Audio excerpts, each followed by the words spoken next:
400 people in that ballroom, senators, surgeons, 2 governors, a federal judge's wife in pearls. Not one of them moved. The girl in the silver gown hadn't moved either, hadn't looked up.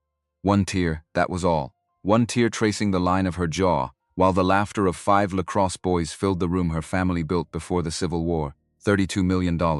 12 hospitals, 2 years. And still, the wheelchair, the edge of the dance floor, the orchestra playing to fill the silence where a partner should have been. Then something changed. Not from the senator's table, not from the surgeons, not from either governor, from the back of the room, where the serving staff stood. A tall young man set down a champagne bottle, removed his white gloves, folded them once, placed them on the tray, and started walking. Nobody knew his name yet. They were about to. The county van smelled like pine air freshener and bad decisions. Darnell Cooper knew this because he'd been riding in county vans his entire life.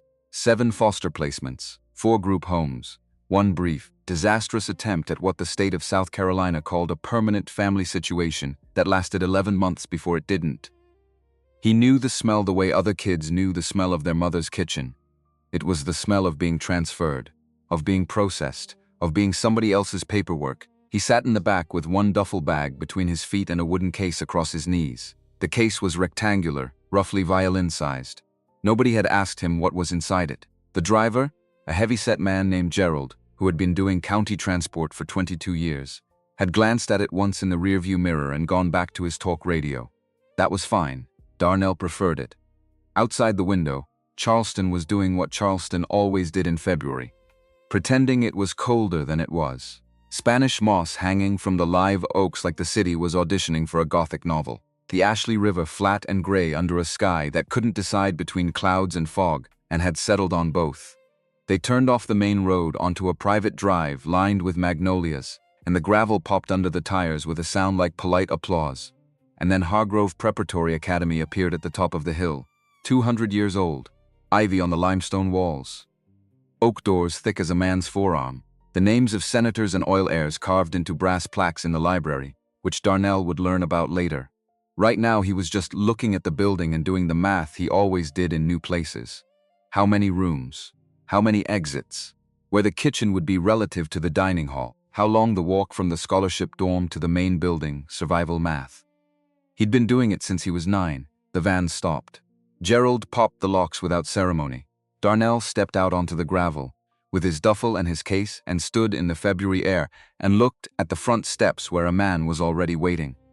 Coach Malcolm Hayes was 6'4" and built like someone had constructed him specifically to stand in doorways and make people reconsider their choices. Former United States Marine Corps, 26 years. The kind of man who carried himself like he'd already decided the outcome of every situation before I'd start, and the outcome was always controlled. He had kind eyes. That was the thing about him. The kind eyes in a face that didn't otherwise ask for kindness. They looked wrong and right at the same time, like a bear that had decided to be gentle on purpose. Welcome, a handshake, firm, 1 pump. Dining hall serves staff first. Kitchen entrance on the left side of the building. Don't take it personal. That's just how things work here. Darnell nodded once. He didn't take it personal. He'd stopped taking things personal around the time he turned 12, and understood that personal implied a relationship. And most of the systems moving him from place to place had never considered him as a person long enough to have a relationship with him. Hayes looked at the wooden case. Darnell looked back at Hayes. Neither of them said anything about it. 4th floor, Hayes said, scholarship room, end of the hall. You'll need the elevator because maintenance has the east stairwell closed. Dinner service starts at 6, that was it, that was the welcome. Darnell had received worse. He picked up his duffel and his case and walked through the oak doors and into the 200-year-old building that would be his home for the next several months. And he thought, not for the first time and not for the last, that every place was temporary, and the only constant was the weight of the case in his hand. The scholarship room was narrow. 1 window facing north, which meant no direct sunlight, which meant the room was always 1 shade dimmer than it needed to be. Single bed with a mattress that had opinions about his spine. 1 desk, 1 chair, 1 lamp that buzzed slightly at a frequency that would eventually become white noise but wasn't yet. The closet was small enough that Darnell's 3 thrift store button-downs and 2 pairs of slacks took up less than half of it, which gave the empty space a quality he recognized. The quality of a room waiting for things it wasn't going to receive. He put the wooden case under the bed where nobody would ask about it. Then he unpacked his duffel in 7 minutes, because there wasn't much to unpack, and he sat on the edge of the bed, and he listened to the building. Every building has a frequency, a sound it makes when it thinks nobody's listening. The radiators clicking, the century-old floorboards shifting under the weight of weather, the distant sound of boys who belonged here moving through their routines without the tension that came from knowing you didn't. Hargrove Prep at 6 in the evening was the sound of money at rest, comfortable, certain of itself. The way places sound when they've never had to wonder whether they'd still be standing next year. Darnell understood, without having been told explicitly, the architecture of his position here. He was the scholarship, singular. Hargrove Prep took 1 scholarship student per senior class. 1. The number was chosen carefully, he suspected, so the school could describe itself as diverse in its brochure, without having to become diverse in any way that would require actual adjustment. He was a feature, a line item, a talking point for the development office. He was also, more immediately, the boy who had to set the tables in the dining hall at 4:30 in the morning before the kitchen staff ate, and then serve the kitchen staff breakfast before the regular students came down, and then clear the plates, and then go to class, and then come back and refill water carafes during lunch, and then go back to class, and then polish silverware from 4 to 5, and then serve dinner, and then wash dishes until 10 or 11 or sometimes midnight on weekends when there were events. That was the scholarship. That was what it meant. Not a grant, not a stipend, a trade. His labor for their education. He understood the terms. He didn't love them. But understanding a bad deal and refusing it were different things when the alternative was aging out of the foster care system with a GED. And the state's best wishes, so he worked. He became invisible, the way only certain people know how to be invisible. Not the invisibility of absence, the invisibility of presence that nobody registers. He moved through the dining hall at 6 in the morning, and nobody looked up from their phones. He refilled water glasses at lunch, and conversations continued over his hands. He carried serving trays at school functions, and boys, who had been told their whole lives that they were the center of every room, looked through him like he was glass. The other students called him the ghost, or, sometimes worse, on the days when they felt like being specific about it. He filed those instances away in the part of his mind he'd set aside for things that were true about the world, but not about him, a useful distinction. His mother had taught him that one. Denise Bryant had believed in useful distinctions. He didn't think about his mother at convenient times. She arrived when she arrived. In the steam rising off the industrial dishwasher at 11 at night. In the angle of light through the dining hall windows at 5 in the morning, when the sky was just starting to suggest dawn without committing to it.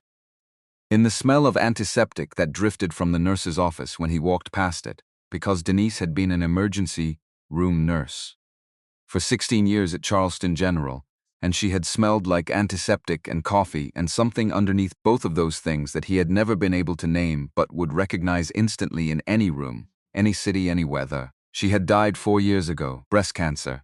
Stage 3 when they caught it, stage 4 6 months later, gone in 11 months total. He'd been 14. The state had taken over his housing arrangements with the brisk efficiency of an organization that had been absorbing grief into its paperwork for decades, and had become immune to the weight of any individual loss. He didn't resent the state for that. Resentment required energy he needed for other things. What he did, instead, every night before he turned off the lamp, was take the small silver locket from around his neck and hold it in his left hand and say 2 words out loud to the empty room. "Good night, Dad." Then he turned off the lamp. Then he slept for exactly 4.5 hours because he needed to be up at 4:15 to be ready for 4:30. Harold Reed. The janitor was a 67-year-old man from North Charleston who had been mopping the floors at Hargrove Prep for 19 years and had developed, over that time, the quality of attention that belongs to people whose job requires them to be in rooms without being noticed. He noticed things. He filed them away. He kept his own counsel. He noticed, for instance, that the music conservatory on the 3rd floor was supposed to be locked from 10 in the evening until 7 in the morning. He had the key. The only other key was in the headmaster's office. He noticed that on Tuesday and Thursday nights, between the hours of 1 and 3 in the morning, there was piano music coming from behind the locked door of the music conservatory. Not student music. Not the hesitant, technically correct performances that came from boys practicing their required pieces for music credit. This was something else. A waltz. The same waltz over and over, but never identically twice. Each repetition slightly different in ways that Harold couldn't name but could feel in his chest. Softer in one phrase, more insistent in another. As if someone was working something out, having a conversation that required the piano, because the piano was the only thing that would hold still long enough to listen. He mentioned it to Coach Hayes one Thursday morning in the parking lot. Hayes looked at him for a long moment. "Harold," he said finally, "I didn't hear anything, and neither did you." Harold Reed understood implied instructions. He'd been taking them for 19 years. He walked away. But he stood in the hallway outside the conservatory door the following Tuesday at 2 in the morning and listened to a boy play Strauss in the dark. And he thought about what kind of orphan plays a waltz at 2 in the morning like he's keeping an appointment. Like there's someone he promised to meet, and the piano is the only door between here and wherever they are. He didn't say anything to anyone, but he started leaving the hallway light on those nights, so whoever was in there would have some light under the door when they came out. Small things. Harold had learned that small things were mostly what there was. 3 weeks after Darnell's arrival, Coach Hayes appeared in the doorway of the scholarship room at 7:30 on a Saturday morning and said, without preamble, "Come with me." They walked to Hayes's office in the athletics building, which smelled of old cleats and coffee and the dust of filing cabinets that hadn't been opened in years. Hayes sat behind his desk. Darnell sat in the chair across from it. Between them, Hayes placed a USB drive. Small, black, no label. "There's a case file on there," Hayes said. "Medical records. MRI imaging. Patient information has been redacted. I want you to look at it and tell me what you see." Darnell looked at the USB, looked at Hayes. "Is this a test? Yes, what kind?" Hayes didn't answer, just gestured at the laptop on the desk. Darnell plugged in the drive. The MRI files loaded slowly. He opened the first image and studied it, then the second, then the third. He had spent the first years of his life watching his father, read imaging the way other men read newspapers. Dr. Victor Bryant had talked to young Darnell through every image, every procedure, every patient consultation, not because a toddler or a 5-year-old could understand the medical specifics, but because his father had believed fundamentally that knowledge didn't care how old the vessel was. You poured it in. The vessel grew to fit it. Then his mother had spent 4 years filling in everything his father had left behind.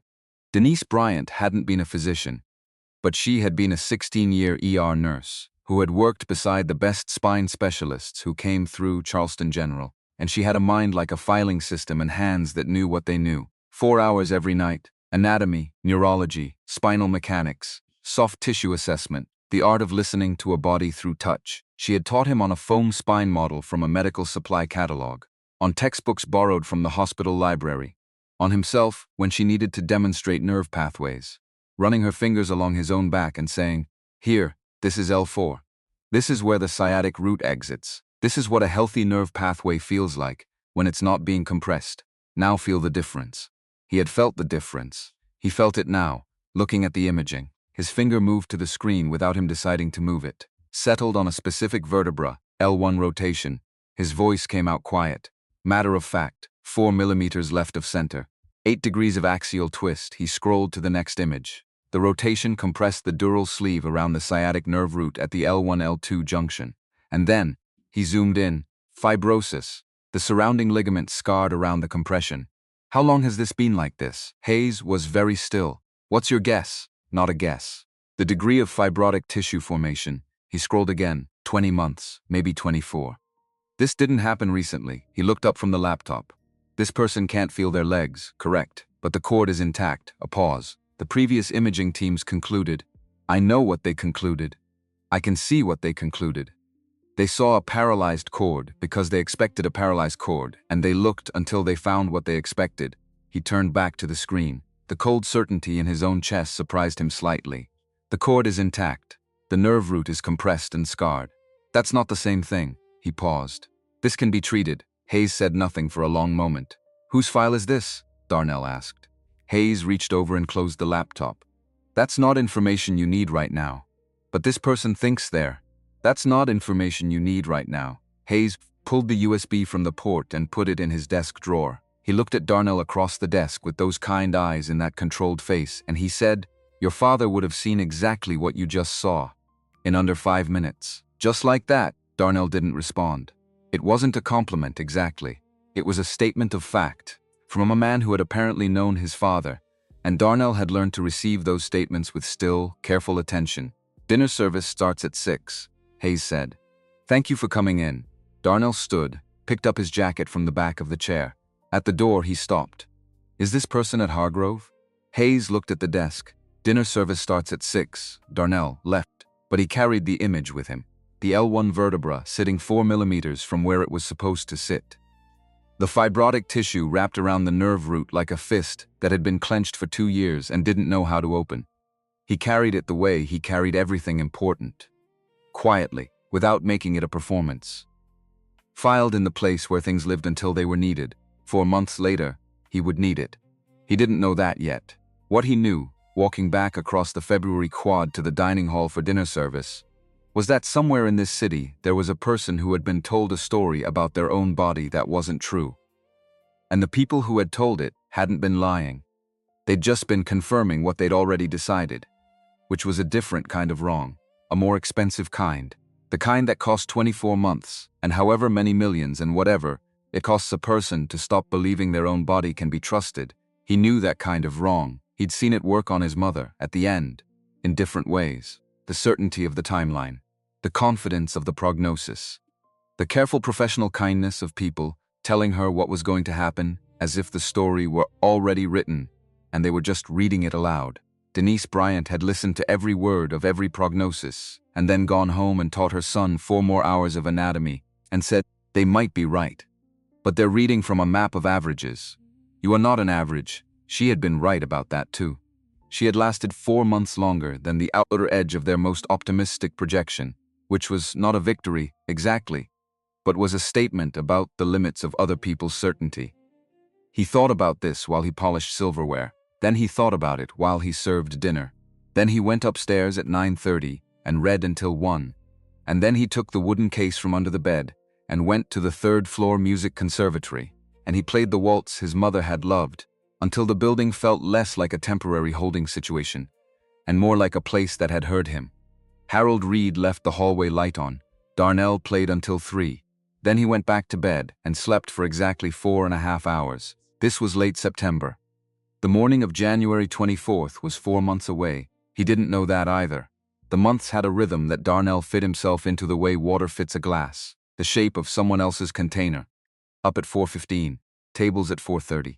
Staff breakfast, student breakfast, clear, class, lunch service, class, silverware, dinner, dishes. Tuesdays and Thursdays he played piano from 1 to 3 in the morning and slept in the 90-minute gaps between obligations. He made no friends. This wasn't hostility, it was arithmetic. He was rarely in the same space as the other students for long enough to become someone to them, and when he was, the nature of his position in the space, serving, clearing, refilling, moving, created a dynamic that was difficult to dissolve regardless of anyone's intentions. You'd not be a person and furniture at the same time. The other boys had chosen which one he was and acted accordingly, and Darnell understood the logic even when the logic was unkind. There were boys who were actively unkind. He noted their names and their patterns and gave them a wide berth. There were boys who were indifferent, the majority. There were, very occasionally, boys who looked at him with something more complicated than indifference, a flicker of recognition or uncertainty, before their social situation reasserted itself and they looked away. He filed these moments too.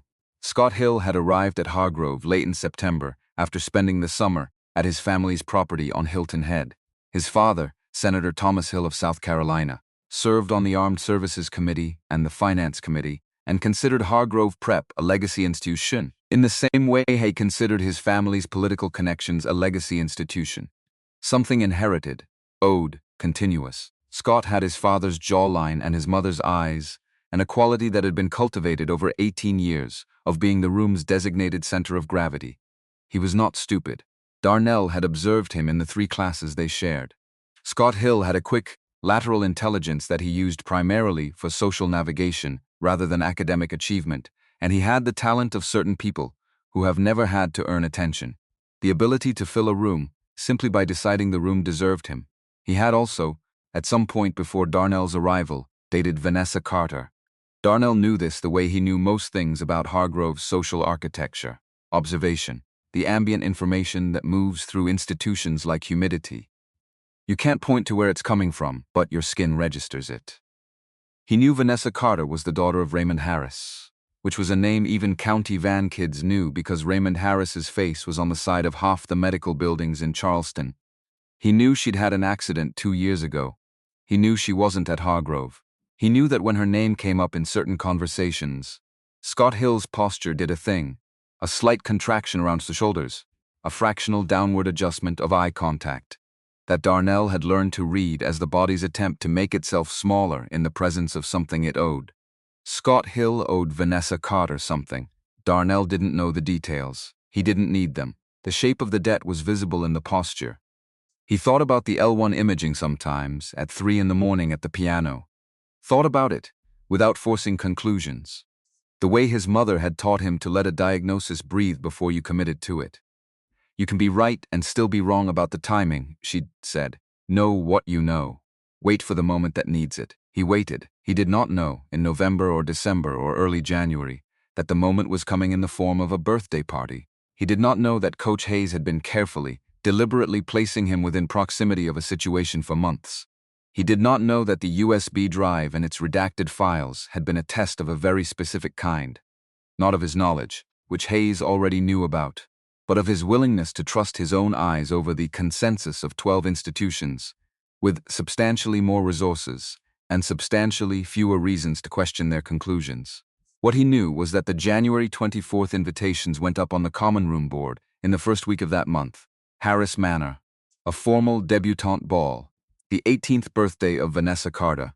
Staff from Hargrove had been retained for the evening service. He was on the list. He looked at the name for a moment. Then he went to polish the silverware. Coach Hayes found him in the silverware room at 4:45 that afternoon. You saw the list, Hayes said. It wasn't a question, yes.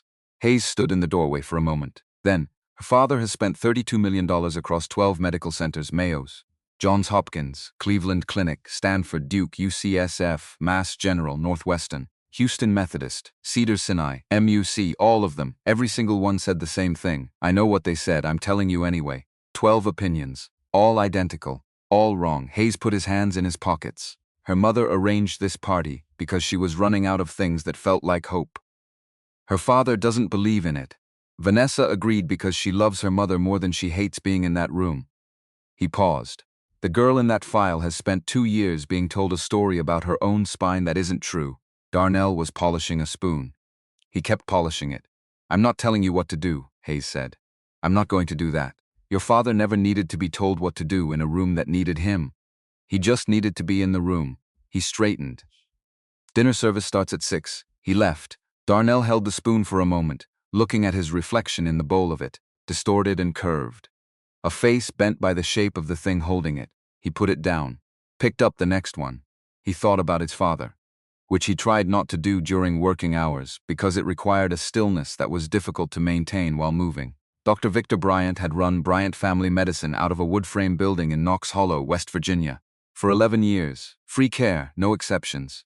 He had treated spinal injuries, cardiac conditions, diabetic complications, and approximately everything else that a person in a rural community with limited access to specialists could develop, and he had treated them with the combination of formal medical training from Johns Hopkins and the knowledge that lives in hands that have spent years learning to listen through skin and muscle and bone.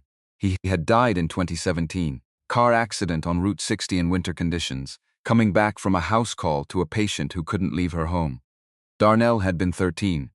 The state had absorbed this loss with its usual brisk efficiency, but Denise had had 4 more years, and she had used them every night, 4 hours, the foam spine model, the textbooks, the demonstrations, running her fingers along his vertebrae and saying, feel this, remember this is what your father knew, and now it is what you know, and that cannot be taken from you, not by paperwork, not by placement, not by any of the systems that will try to process you, like you are just a file with legs. Her hands on his spine, his hands learning to read. He thought about her face on the last night she could still sit up, the quality of her attention, the way she'd held his face in both hands and said, Darnell, only ever heal because somebody needs you.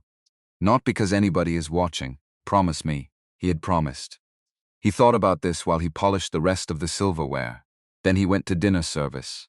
Then he went to bed. Then he got up at 4:15 and set the tables. And the week moved through him, and the night of January 24th arrived the way important nights always arrive, looking exactly like any other night until it doesn't. Harris Manor was 30 minutes from Hargrove by the van they loaded the serving staff into at 4 in the afternoon. The van smelled like pine air freshener. Darnell sat in the back with 3 other staff members, his jacket pressed, his shoes polished, and the wooden case left under his bed where it always was. He did not need the case tonight. His hands were the case. Harris Manor was what you built when you had enough money to stop proving you had money and had started simply occupying it. The entrance drive was lined with live oaks that had been there before the Civil War. The building itself was antebellum architecture, extended and renovated across multiple generations, still recognizable as what it had originally been, but expanded into something that now suggested less a family home and more a considered statement about permanence. The kind of building that said, "We were here before and we will be here after, and the people inside will always have somewhere to come back to." Darnell carried serving trays through the kitchen entrance on the left side of the building. The same instruction Hayes had given him on his first morning at Hargrove. Kitchen entrance on the left. Don't take it personal. The instruction repeated across contexts, unchanged. He didn't take it personal. He took it as information about the consistency of the world. The ballroom was the size of a concert hall. 3 baccarat chandeliers, each one shipped from somewhere in the mid-19th century, burning with a soft gold light over a parquet floor of walnut and cherry that had been laid by hand in the year George Washington died. Magnolia blossoms floated in crystal bowls along the perimeter. The air smelled of hothouse flowers and money, and the undertone of anxiety that gathers in rooms where something is at stake. A 12-piece orchestra in white tie was tuning beneath an oil portrait of the first Harrison Carter, who stared down from the canvas with the expression of a man who had already decided he was going to win before the game began. The guests arrived over the next 2 hours, 400 of them.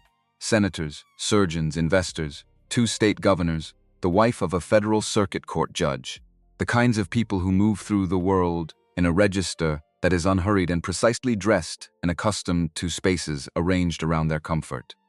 They took their champagne from silver trays without looking at the hands offering it.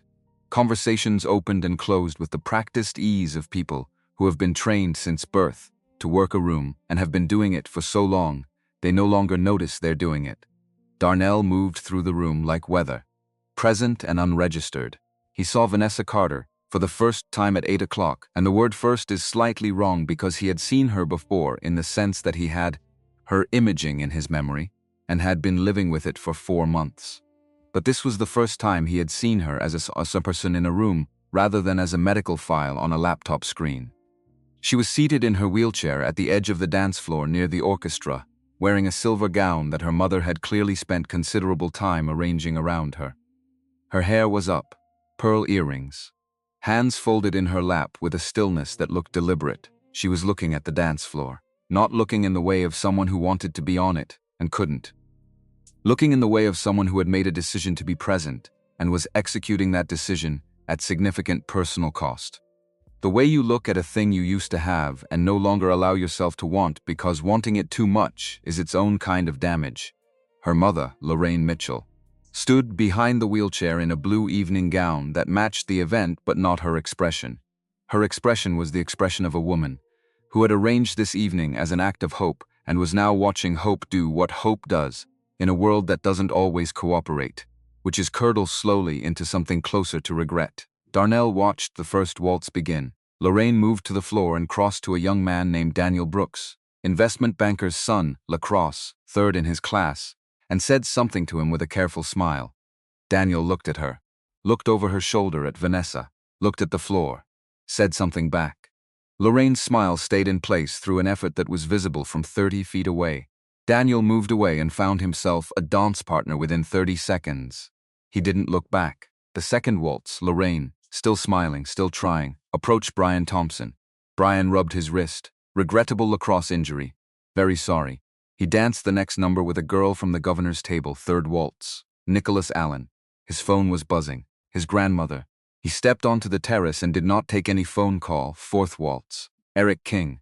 Smile, apology. A promise about the next song that both of them knew was not going to be kept. Fifth waltz. Lorraine stood still for a moment, in the middle of the floor, and the guests at the surrounding tables looked at their drinks, or their phones, or their partners, or anything, except what was happening 10 feet from them, which was a mother running out of names on a list she'd composed with increasingly desperate hope over several weeks.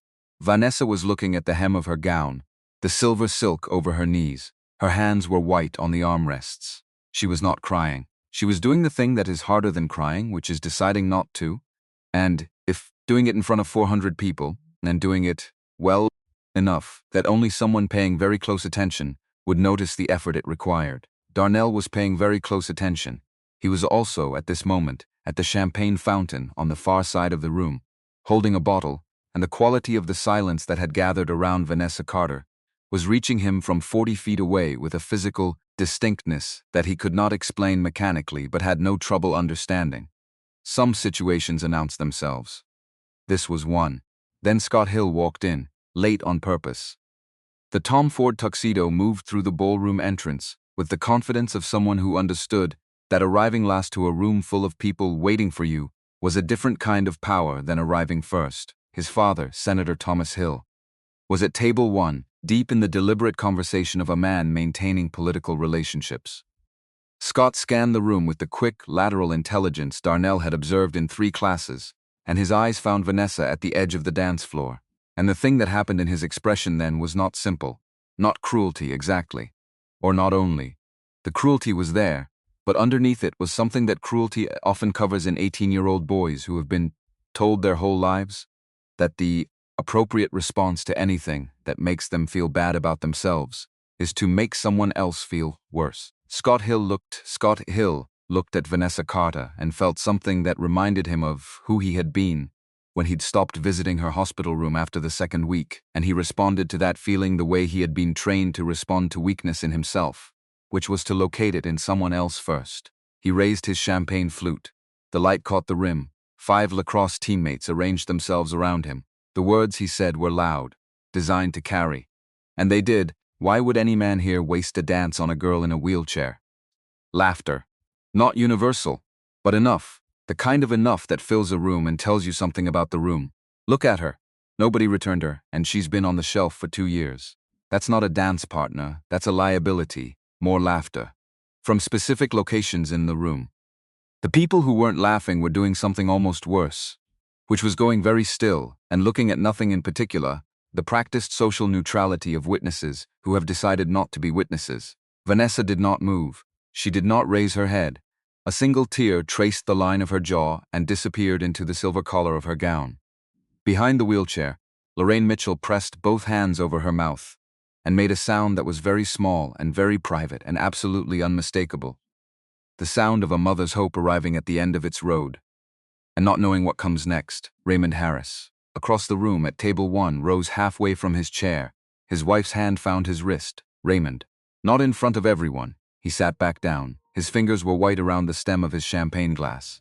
On his face, behind the forced stillness, was the expression of a man who had spent $32 million on his daughter's pain and was discovering that money, as a response to certain problems, had a specific and brutal ceiling. The silence stretched, not by the 2 governors, not by the surgeon at table 6, not by the wife of the federal circuit court judge, not by headmaster Gregory Nash, who set down his glass and looked at the orchestra with a careful blankness. 400 of the wealthiest people in 3 states held their drinks and watched. And Darnell Cooper, at the champagne fountain on the far side of the room, put down the bottle he was holding. He removed his white serving gloves.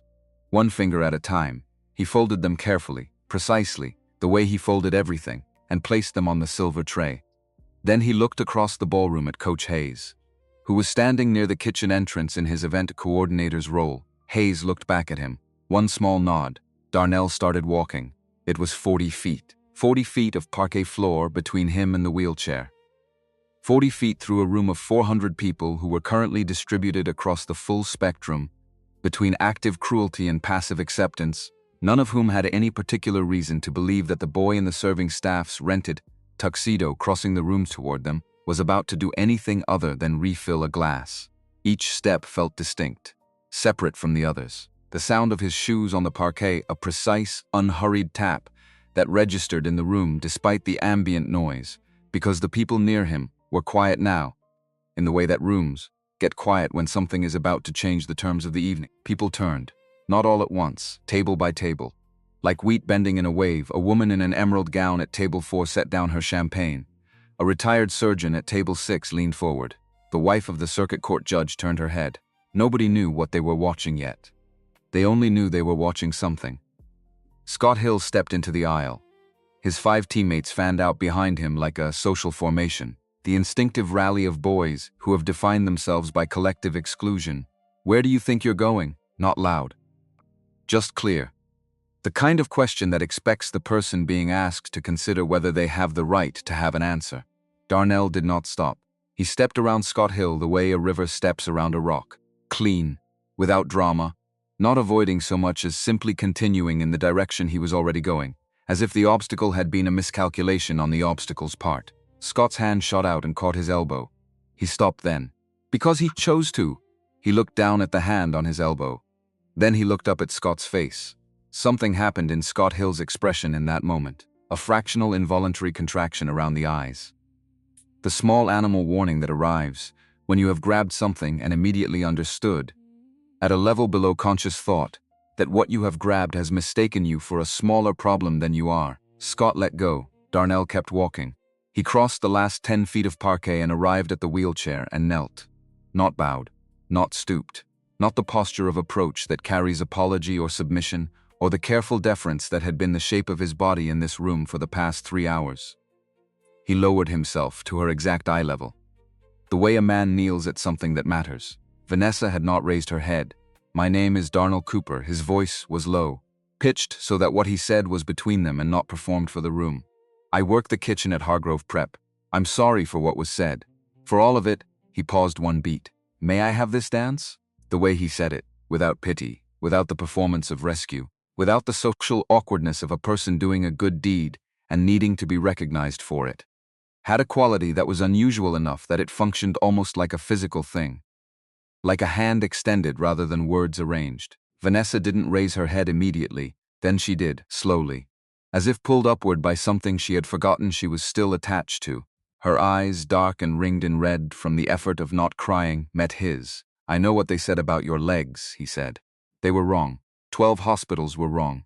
Your spine is not the prison they told you it was. He paused. I can explain exactly why, and I will. But before that, I'd like to be the first man tonight who treats you like a woman and not a diagnosis. Will you give me one dance? Behind the wheelchair, Lorraine Mitchell made a sound. Small, like something cracking that had been under pressure for a very long time. Vanessa's lower lip moved, steadied, and then her right hand. The one that trembled slightly from disuse, from 2 years of the atrophy that comes from holding yourself still in a body you've been told not to trust. Lifted from the armrest, slowly, the way something rises from deep water that had almost forgotten the surface, she placed it in his hand. Yes, a whisper, barely sound, mostly shape. The gasp that moved through the nearby tables was involuntary and collective and carried the frequency of a room that has just had its expectation reversed and has not yet caught up to the implications. Scott Hill sounded somewhere behind Darnell. A short, hard exhale of contempt dressed up as amusement. This is going to be something, aimed at his teammates. None of them laughed. Madame Catherine Reed at table 4, 81 years old, in an emerald gown, who had not danced in 14 years and had not been seen standing in public in 3, pressed her hand to her chest and looked at the boy kneeling at the wheelchair with an expression that contained several things at once. Shock, recognition, and something older than both. She didn't say anything yet, but she rose to her feet. And the room, 40 feet from where Darnell Cooper was kneeling with Vanessa Carter's hand in his, began to understand, in the way rooms understand things before they can articulate them, that the evening had shifted, that something was about to happen that had not been planned, that the boy from the county van with the wooden case under his bed was not, after all, simply refilling glasses. He looked at her, only her. The room had stopped being relevant. Trust me 1 minute, Miss Carter, quiet and certain. Just one. At the orchestra, Jeffrey Lewis lowered his baton slightly, watching, waiting. The chandeliers burned steady. The magnolia blossoms floated in their crystal bowls. And the silence that had gathered around the girl in the silver gown at the edge of the dance floor The silence that had been the shape of something cruel, of 400 people deciding not to see what was in front of them, began for the first time in 2 years to mean something different. Jeffrey Lewis had been conducting orchestras for 31 years and had learned, over those 31 years, that the most important thing a conductor does is not lead. It's listen. It's read the room through the musicians who are reading him, the feedback loop of attention, the way a performance breathes differently in a half-empty hall versus a full one, in a room where everyone is comfortable, versus a room where something unresolved is hanging in the air, like a question nobody has asked yet. He had never in 31 years seen someone gesture at him the way Darnell Cooper gestured at him from across that room. 3 fingers. Raised slowly. Held. It wasn't a request. It wasn't a suggestion. It was a signal from someone who understood exactly what it meant to communicate across a space without words, and who expected to be understood. The economy of it. The lack of apology in it. Jeffrey's baton stopped moving before he had consciously decided to stop it, and he stood there with his arms suspended and looked at the boy in the serving staff tuxedo kneeling at Vanessa Carter's wheelchair, and something in the base of Jeffrey's chest did a thing it had not done since he was 23 years old, watching his own teacher conduct for the last time before the cancer made him stop. Recognition. That was the word. The shock of it. He lowered the baton. The orchestra went quiet, not ragged. Not the confused silence of musicians who have lost their conductor mid-phrase. A clean, consensual silence, because they were watching the same thing Jeffrey was watching, and the silence felt like the right response. Like the room had been holding a note and finally resolved it. Jeffrey leaned close to his first violinist, Patricia Johnson, who had been playing with this ensemble for 8 years, and he said 3 words very quietly. An instruction about what came next. Patricia's chin lifted slightly. She understood. She repositioned her bow. The nod went down the ensemble. Small adjustments. Of musicians who are about to play something real instead of something appropriate. A single long A rose from the violins. Sweet. True. It climbed toward the chandeliers and stayed there, turning slowly like something alive, and in the silence it occupied. The sound was so precisely itself that several people at the nearest tables exhaled without realizing they were holding their breath. At table 4, Madame Catherine Reed was already standing. She had been standing since Darnell crossed the room, which meant she had been stopped ringing. She had been standing for approximately 4 minutes on knees that had not cooperated with extended standing in several years. And she had not sat back down because sitting back down would have required her to stop watching, and she could not stop watching. Not this. Her hand was still pressed to her chest. Her cane had been leaning against her chair for the past 3 minutes, forgotten.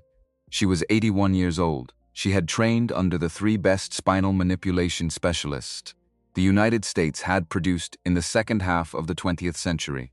She had spent 40 years in clinical practice and academic medicine, developing what she privately called the grammar of the spine, the language of bones and nerves and soft tissue that spoke to trained hands, the way text spoke to trained eyes. She had reviewed Victor Bryant's case files when he was at the height of his work in Knox Hollow. She had sat across from him at a conference in Atlanta in 2009 and watched him describe a lumbar diagnosis through palpation that 3 imaging teams had missed and understood, sitting there, that she was in the presence of someone who had surpassed her. She had mourned him when he died. She had mourned the kind of knowledge that died with people like him. Embodied knowledge, hand knowledge, the kind that lived in tissue and memory and could not be fully transcribed into any textbook. And now, she looked at the boy's right hand. The placement of it, the way it had moved along Vanessa Carter's spine through a ball gown, through layers of structured silk and boning, and the architectural complexity of formal dress, and found anatomical landmarks with the settled certainty of one who had been doing this for decades, which was impossible, because this boy was 18. Except it wasn't impossible if you started at 5. Wasn't impossible if your father had talked you through every diagnosis, every palpation assessment, every spinal examination he'd ever performed, not because he expected you to be a doctor at 5, but because he believed knowledge was never wasted in a willing vessel. Wasn't impossible if your mother had spent 4 years being your clinical textbook. 4 hours a night, the accumulated weight of that.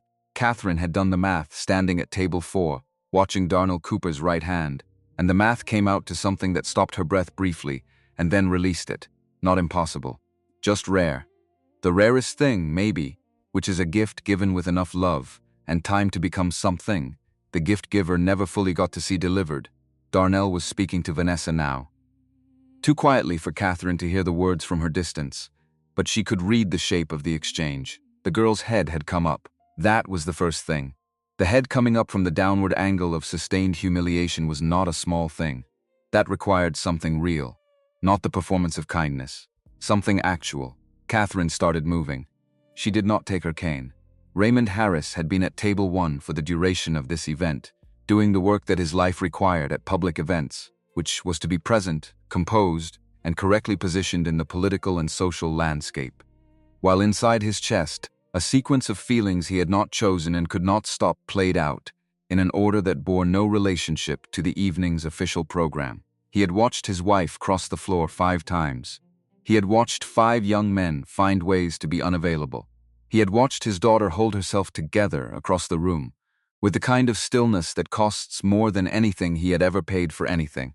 And he had been unable to do one useful thing about any of it. $32 million. 12 institutions. Every resource a man of his position could deploy. None of it had changed the thing that needed changing. He was not a man accustomed to the experience of being unable to purchase a solution. He had built Harris Industries from a regional medical supply company into a national operation over 20 years, through the precise, sustained application of resources to problems. That was the work. Identify the problem, assess its scope, allocate resources appropriately, monitor the outcome. He had applied this framework to his daughter's condition with the same rigor he applied to quarterly projections, and the framework had failed so completely and continuously for 2 years that he had begun, privately, to suspect something that he could not name in his own head, without it becoming a different kind of problem, that the problem was not solvable by resources. That this category of thing, this particular loss, this specific damage, existed outside the reach of what money could touch. He had not told this to Lorraine. He had not told it to Vanessa. He had barely acknowledged it to himself. But it lived in the back of his chest like a stone he had stopped trying to remove. When Scott Hill said what he said across the ballroom, Raymond Harris had felt the stone shift. Not break, not dissolve. Shift into something hotter than grief. He was halfway out of his chair before his wife's hand found his wrist, and the reason he sat back down was not because she asked him to, but because he understood that what he wanted to do to Scott Hill in that moment would not help Vanessa, and would cost him things he couldn't afford to spend on someone who wasn't worth the price. So he sat down, and then a boy in a rented tuxedo had put down a champagne bottle and folded his serving gloves and walked across the room. Raymond had watched. He had tracked Darnell's path. He had seen Scott Hill step into the aisle and do the thing he'd done, and he had watched Darnell Cooper step around Scott Hill with the quality of a person who had encountered that kind of obstruction before, and had long since decided it was not worth the energy of a confrontation. He was standing now, moving through the tables. Because something's happening was at his daughter's wheelchair that he didn't understand yet, but that had the texture of something requiring a father. Then Catherine Reed moved to intercept him. She caught his sleeve with a hand that was smaller and more insistent than it looked. He stopped. Because you stopped when Catherine Reed decided you were going to stop. That was simply how it worked. She had been the most formidable person in any room she entered for 6 decades, and the passage of time had concentrated rather than diluted the quality. Raymond. Look at the boy's hands. Catherine. That is my daughter and a staff member from her school who has apparently. Raymond, not louder. More precise. Look at his hands. Then talk. He looked. And he stopped talking. Because the right hand, the one moving along his daughter's spine through the gown, was not searching. It was not the tentative, improvised touch of someone trying something without a map. Each fingertip was placed with a deliberateness that was immediately legible to Raymond Harris, who had spent 20 years in the medical supply industry and had attended enough surgical demonstrations to recognize, in the positioning of Darnell's hand, the vocabulary of formal clinical training. Not a guess. A grammar. Catherine's voice was low and exact. I was trained under the best spinal manipulation specialists in this country for 4 decades. I have not, in those 4 decades, seen a set of hands locate an L1 rotation through formal dress in under 30 seconds. She paused. Let him work, Catherine. My daughter is not. Then ask her. A pause. Not me. Her. Raymond turned, moved to within earshot of the wheelchair. His legs carried him the way. Legs carry a person who has been ambushed by something he can't categorize yet. and is operating on instinct rather than plan. Vanessa was looking at the boy kneeling in front of her, and the expression on her face was one Raymond hadn't seen in 2 years and had been afraid he would never see again. Not hope exactly, more precise than hope. The look of a person who has just been handed a version of a truth they'd stopped letting themselves want and are trying to decide whether they're allowed to take it. Vanessa, his voice broke on her name. Right through the middle of it. Baby, whatever you want. She didn't look at him. She looked at Darnell and she said barely above a breath, "Do it." Darnell nodded once. "I need you off the chair, Miss Carter. Face down. We can use that chaise." The chaise lounge was 8 feet away, blue velvet, antique. It looked like something that had spent 150 years being decorative and had not expected, when this morning started, to become functional before the evening was over. Darnell moved to Vanessa's side and placed his left arm beneath her knees and his right arm behind her shoulder blade with the biomechanical alignment of someone who had been taught the correct way to lift a patient with a spinal condition until it became involuntary. He lifted her with the economy of a person who understands that force applied incorrectly to a spinal case can compound rather than solve, and he carried her the 8 feet and laid her face down on the chaise and smoothed the silver gown over her legs with a matter-of-fact care that somehow contained more respect than most of the room had shown her all evening. Then he turned around. "I need everyone behind the table line. Right now, no phones, no flash photography, nobody moved. For approximately 2 seconds, nobody moved, which in retrospect was perhaps reasonable, given that a serving staff member had just asked 400 people at a formal event to rearrange themselves. Then Coach Malcolm Hayes, who had been standing near the kitchen entrance watching all of this with the expression of a man watching the fulfillment of something he'd been waiting for, without knowing how it would arrive, stepped forward. He said one word. Low. Carrying across the room, without being loud. Move. 400 people moved. They arranged themselves behind the table line the way people arrange themselves when someone has communicated authority that doesn't depend on explanation, and they stood there in their formal wear, with their drinks, and their political connections, and their combined net worth of several $billion. And they watched a buffet in a serving tuxedo kneel beside the chaise, where the paralyzed daughter of one of the most powerful men in South Carolina was lying face down. Darnell placed both palms flat on Vanessa's back, felt her spine through the silk. "Found his landmarks, Miss Carter. The first step doesn't hurt. You'll feel heat. That's normal and it's good." His voice pitched only to her. "The second step will feel like pins and needles starting in your lower back and moving down. That's also normal. The third step will be one sharp sound. After that we'll know." Darnell, quiet. "Almost not there, yes. What if you're wrong?" He stayed with that for a moment. Not performing consideration. Actually considering it. Because it deserved a real answer and she deserved the real answer. "Then we've lost 3 minutes. And you'll be exactly where you were before I walked across this room. And I'll spend the rest of my life apologizing for every one of those 3 minutes." He paused. "But Miss Carter, I am not wrong." He found the 3 points along the sciatic pathway, the first gate. He pressed it with the pad of his thumb, held it, counted 7 heartbeats on her pulse beneath his palm, which was beating fast. Not from pain, from the adrenaline of being in a situation where something real might happen, which her body knew before she consciously acknowledged it. 7 beats. Release. Second gate. Behind the wheelchair, now pushed to the side, Lorraine Mitchell had both hands pressed over her mouth. Her eyes were open very wide. She was doing the thing people do when they're trying not to affect the outcome of something by existing too loudly in the room where it's happening. Making herself as still as possible. As if stillness could function as prayer. Raymond Harris stood 3 feet behind his wife. His hand was on her shoulder, not for her comfort, for his own. Second gate, 7 beats. Release. Third gate.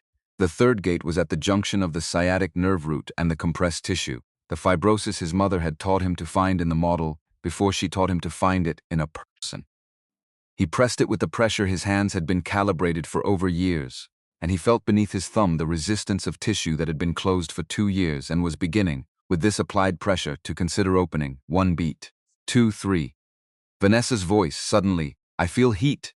Darnell, I feel heat." Not a question, not a confirmation. Something between them. Surprise that sounded like it came from somewhere she had stopped expecting surprises.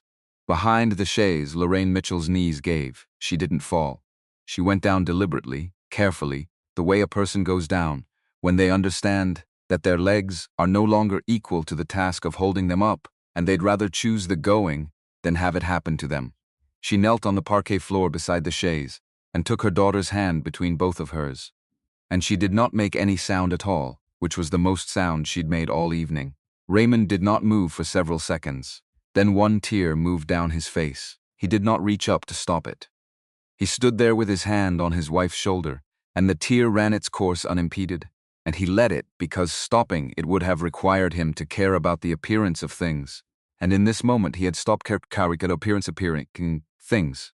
At the table line, 400 people watched in the compressed silence of a room that has understood it is witnessing something and doesn't want to miss it by making noise. Scott Hill stood at the far right end of the table line with his remaining lacrosse teammate beside him. His champagne glass was still in his hand. He had not set it down.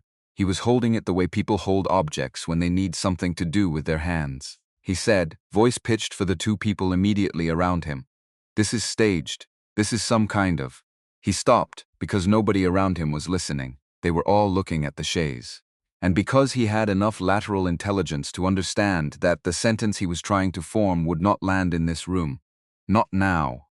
Not in the atmosphere that had settled over Harris Manor since Darnell Cooper had knelt at the wheelchair. The room's frequency was not available for what Scott Hill wanted to say, so he stopped Darnell's voice low and steady. "Breathe in, now breathe out, now all the way out, hold the empty. On 3, 1, a pause, 2, another pause, 3, the sound was small, clean, single. The acoustic signature of a vertebra returning to its correct position after 2 years of living 4 millimeters away from where it was supposed to be. Not violent, not dramatic. A piano hammer striking a key that had been stuck. Vanessa inhaled sharply. Her eyes opened. Oh my God. A pause that lasted no time at all and somehow lasted everything.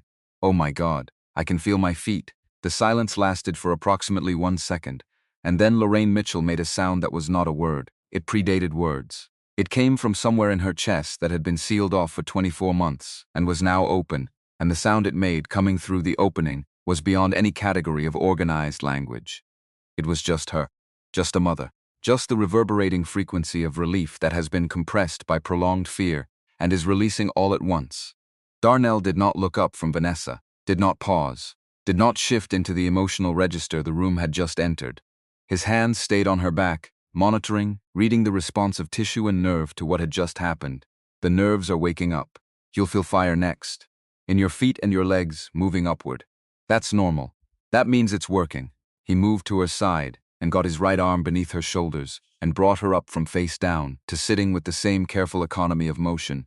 Spinal alignment, no compression, supporting the newly freed nerve root, and knelt in front of her on the chaise. Her feet were on the floor, both of them. Her silver heels on the walnut and cherry parquet. She was looking at them like she was learning a new language and had just understood the grammar. "Ms. Carter," his voice was still quiet, still only for her. "Stand up." She looked at him. "Darnell, I know, stand up. I can't, you can. Lean your weight forward into my hands. Don't ask your legs to do anything yet. Just lean and let them remember." Her hands were in his. She leaned, the weight transferred. Her legs, responding to the signal they had been waiting 2 years to receive, shook with the vibration of systems restarting, not weak, not failing, waking. 8 inches. 12. The silver hem of the gown moved downward as she rose, uncurling toward the parquet floor with the slow certainty of something being restored to its natural position. And Vanessa Carter stood on the parquet floor of her family's ballroom, in the silver gown her mother had spent 2 hours arranging around her while she sat still and tried to remember how to want things, on legs that 12 hospitals had told her would never bear her weight again. She stood for 3 full seconds, trembling, upright, real. Then her right foot, independently, without instruction, took half a step forward. Lorraine Mitchell made the sound again. Louder this time. Raymond Harris. Behind her, went down on one knee. Not to see better, just down. His hand came up to cover his mouth. He did not try to hide anything. He had stopped trying to manage his own face several minutes ago, and the result was just his face, unmanaged, which was the face of a father who had spent $32 million trying to buy back a thing that had just been returned to him by a boy who was paid $12 an hour to wash his dishes. And then the locket. The chain caught on the cufflink of the rented tuxedo as Darnell straightened up. The clasp, which had been slightly loose for several months. He'd been meaning to get it repaired. He kept meaning to, His mother would have fixed it immediately, and he'd been putting it off the way you put off things connected to grief. Gave way cleanly, the locket fell into his palm, the hinge swung open. He closed his hand around it before he looked at it. Not fast, not urgent, with the gentleness of a person catching something precious before it could hit the floor. He had known the clasp was loose. He had known for months. And when it gave way now, standing in this room with Vanessa on her feet beside him, he was not entirely surprised. Some things choose their moment. Madame Catherine Reed was 3 feet away. She saw the photograph inside. Her cane hit the parquet floor. The sound of it cut through the ambient noise of the room, and several people near her startled and looked. She did not look at them. She was looking at what was in Darnell Cooper's open palm, a small photograph, slightly faded at the edges. A tall man in a white doctor's coat, kneeling on the porch of a wood-frame building, holding a laughing boy of about 5 years old. Behind them a hand-painted sign. The paint weathered but the letters still legible, Bryant Family Medicine. Free care. Knox Hollow, West of Virginia. Catherine's voice, when it came, was the voice of a woman who has been ambushed by something she had given up expecting, which is a quality that has nothing to do with volume. Quiet. Cracked through the middle, landing in the silence of the room with the weight of something that had been traveling a long time to arrive. Victor, the whisper carried. The way whispers carry in rooms that have gone silent, for reasons the room doesn't fully understand yet. Heads turned. The name passed through the older guests the way names pass through people who share a history. Not information, recognition. The shockwave of a name that means something to people who were there. A retired orthopedic surgeon at Table 6, Dr. Gary Young, 63, who had completed a fellowship at Johns Hopkins decades ago, rose from his chair. Not dramatically. Just rose, the way a person rises when something requires standing. Across the room, a woman from Atlanta named Shirley Allen, who had been at Table 9 all evening managing a conversation she'd mostly been absent from in her own mind, covered her face with both hands and sat down very hard in her chair because Dr. Victor Bryant had performed a lumbar procedure on her younger sister in 2011 that 2 Atlanta specialists had said was not surgically viable. And her sister had walked out of that Knox Hollow clinic carrying her own groceries 3 weeks later. Lorraine Mitchell, still on her knees beside the chaise, looked up at the photograph with the expression of someone who has just understood that the evening is larger than they thought it was when it started. Raymond Harris stood, moved, came around to stand in front of Darnell with the careful walk of a man navigating territory he hasn't mapped. The man in that photograph, his voice was wrecked. He made no attempt to reconstruct it. That's Dr. Victor Bryant, the man who operated on my niece at Charleston General after the bridge collapse. It wasn't quite a question, but it required an answer. Darnell's hand was still closed around the locket. His thumb moved over the metal the way his thumb always moved over it when he held it. Small, automatic, private. Yes, sir. And your mother? Denise Bryant, emergency room nurse, Charleston General, 16 years. She passed 4 years ago. Breast cancer. He paused the beat that always came before this part. The beat where the air between the statement and what came next was a kind of respect for what it cost to say. Before she passed, she taught me everything my father had taught her. 4 hours every night. 4 years. The room was so quiet that the settling of the building could be heard. The century-old joints of Harris Manor adjusting themselves to the night temperature. Catherine Reed moved toward Darnell, retrieving her cane from the floor. Her knees registered the extended standing as an opinion she wasn't interested in having right now. She stopped in front of him and looked at him with the attention that had been there since he crossed the room. The attention that contained both the scientific and something else that the scientific had no complete vocabulary for. Why didn't anyone know? The crack in her voice held something between grief and wonder. Why are you washing dishes at a prep school, child? Because my father said a doctor who heals to be known isn't a doctor. Darnell was looking at the locket in his palm, not performing the memory, just stating the principle that had organized his life. He's a salesman, he looked up, and my mother told me the night she died, only ever heal because somebody needs you, not because anybody is watching. The first violin, Patricia Johnson, set down her bow. Her hands were shaking slightly, and she did not want to play something that important with hands that were shaking. So she set it down and held them in her lap and looked at the floor. Jeffrey Lewis lowered his baton and did not raise it again. The room held itself still, and Vanessa Carter. Standing, she was still standing, had been standing through all of this, her legs shaking with the effort but holding, the nerve pathways firing, and the muscles responding with the halting determination of systems that had been dormant too long and were reclaiming themselves, reached out and took Darnell Cooper's free hand. The one not holding the locket. Her grip was not uncertain. She was shaking from the effort of standing, but the grip was not uncertain. She held his hand the way you hold something that brought you back from a place you'd stopped thinking you could leave. Then tonight, Darnell, her voice steady in a way her legs weren't, in a way nothing else about this moment was. Somebody needed you. He looked at her, and the thing in his expression, not triumph, not the emotion of a person who has done a good thing and knows it, but something quieter, the expression of a person who has kept a promise they made to someone who isn't here to see them keep it. Raymond Harris crossed the last distance between himself and Darnell Cooper, and he went down on one knee. The room registered this in stages. First the people closest to them, then the tables behind, then the whole room, in a kind of progressive understanding that moved outward from the center of the floor like a wave. Raymond Harris, CEO of Harris Industries, $4.5 billion, the man who had spoken to 2 governors this evening as social equals. Down on one knee on his own parquet-free floor, in front of a boy who had arrived at his house tonight through the kitchen entrance on the left. He took both of Darnell's hands in his. Son. His voice was not the voice he used at board meetings or press conferences or charity events. It was the voice underneath all of those voices. The one that had been there since before Harris Industries existed. There is no amount of money on this earth that repays what you just gave my family. He stopped, gathered himself. But for as long as I draw breath, and after, you will never want for anything. You will never sleep in a strange bed. You will never wash another dish unless you choose to. He looked up at Darnell's face from one knee on the parquet floor of his own ballroom. From tonight, the Harris family is your family, if you'll have us. Darnell looked down at the man kneeling in front of him. The man who had spent $32 million on a problem that 4 years of nightly lessons in a narrow foster room had solved. Not solved cheaply. Not solved easily. Solved with everything 2 people had poured into their son over the entire span of his childhood.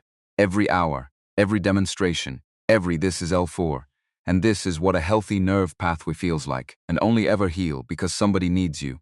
His eyes were wet, for the first time all evening, actually wet. He hadn't let this happen before because there had been work to do, and work didn't benefit from the physical disruption of tears. But now the work was done, sir. He cleared his throat once. My father would have done the same thing for free. Raymond looked at him for a long moment, nodded once, the slow nod of a man absorbing something true. I know, son, he rose. That's exactly why we're going to honor him. He turned to face the room, to face the 400 people who had arrived at Harris Manor tonight, expecting a debutante ball, and had received something considerably harder to categorize. For 2 years, Raymond Harris said to his ballroom, I told myself there was no answer for my daughter. Every institution I could reach told me the same thing. And I believed them because they were the authorities, because they were the experts, because I had no framework for being right when they were wrong. He stopped, drew a breath. I was wrong. About my daughter, about what she was living with, about the story I let her carry for 2 years because I had run out of other stories to offer her. The room received this in silence. Tonight, a young man this room treated as a feature of the furniture gave her back her legs. He looked at Darnell and his voice broke the same way it had broken on Vanessa's name earlier.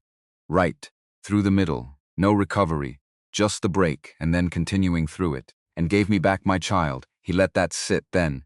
Effective tomorrow morning, the Harris Foundation will commit $50 million to the establishment of the Dr. Victor Bryant Memorial Clinic in Knox Hollow, West Virginia.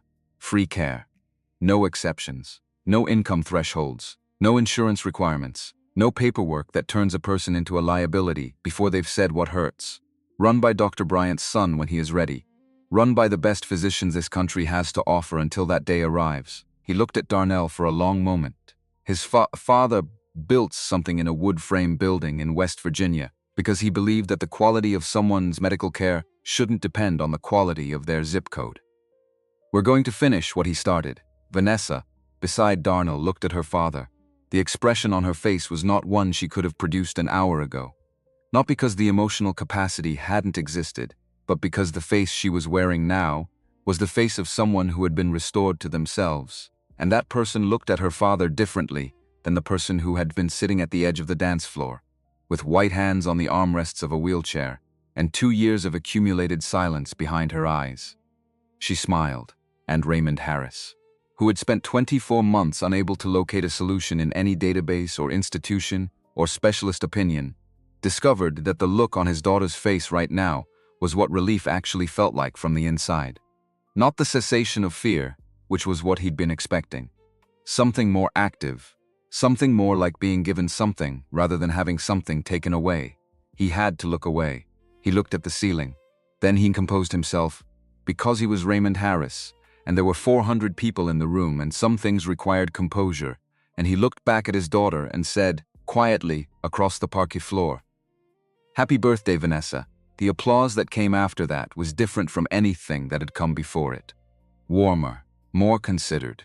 The sound of a room that had been given time to understand what it was clapping for. The applause began with Catherine Reed, 81 years old. She had let go of her cane again. She was clapping with both hands, and she didn't care what it cost her knees. She clapped the way you clap when you have waited 40 years to see something come around the right way, and it finally has. Raymond Harris joined her.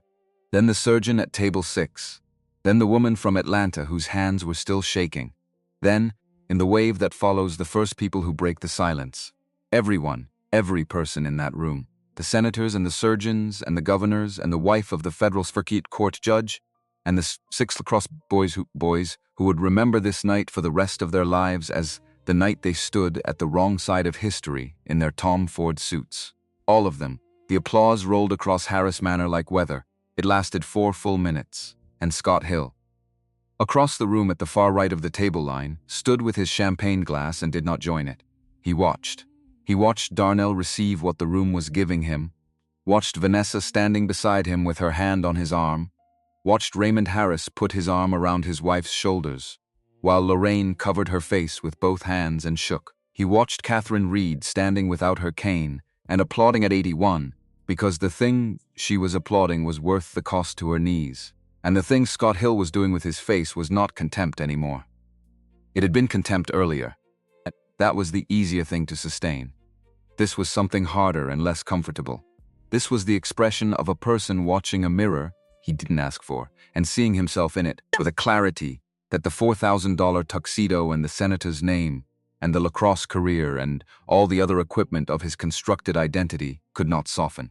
He had stopped visiting her hospital room after the second week. His father had told him that a hill didn't carry dead weight, and he had accepted this as wisdom instead of examining it as the thing it actually was, which was instruction in a particular kind of cowardice, dressed up as pragmatism. He had said those words across this ballroom, not a moment ago. Time had compressed and expanded so strangely tonight that it felt like something from a different chapter. But those words had been said, and they had been recorded on the phone of a woman at table 6 who had been quietly filming since Darnell crossed the room.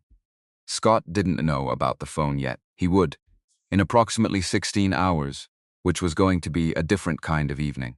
But that was later. Right now he stood with his champagne glass and watched the room clap and did not join them, and the thing on his face was the first authentic expression he had worn all night. Darnell, in the center of the room, held the locket in his closed hand and received the applause with the expression of a person who had not done this for the applause and therefore did not quite know what to do with it, now that it was here. He looked at Vanessa. She was still standing, still shaking, but standing, and then Vanessa said, because she was looking at the orchestra and the floor and the room with the fresh eyes of someone who had been restored to a country she'd been told she'd been deported from permanently, "I want to do it right. The dance." She looked at Darnell. "Can we do it right?" And Darnell looked at Jeffrey Lewis. Jeffrey was already lifting his baton. Patricia Johnson had already repositioned her bow.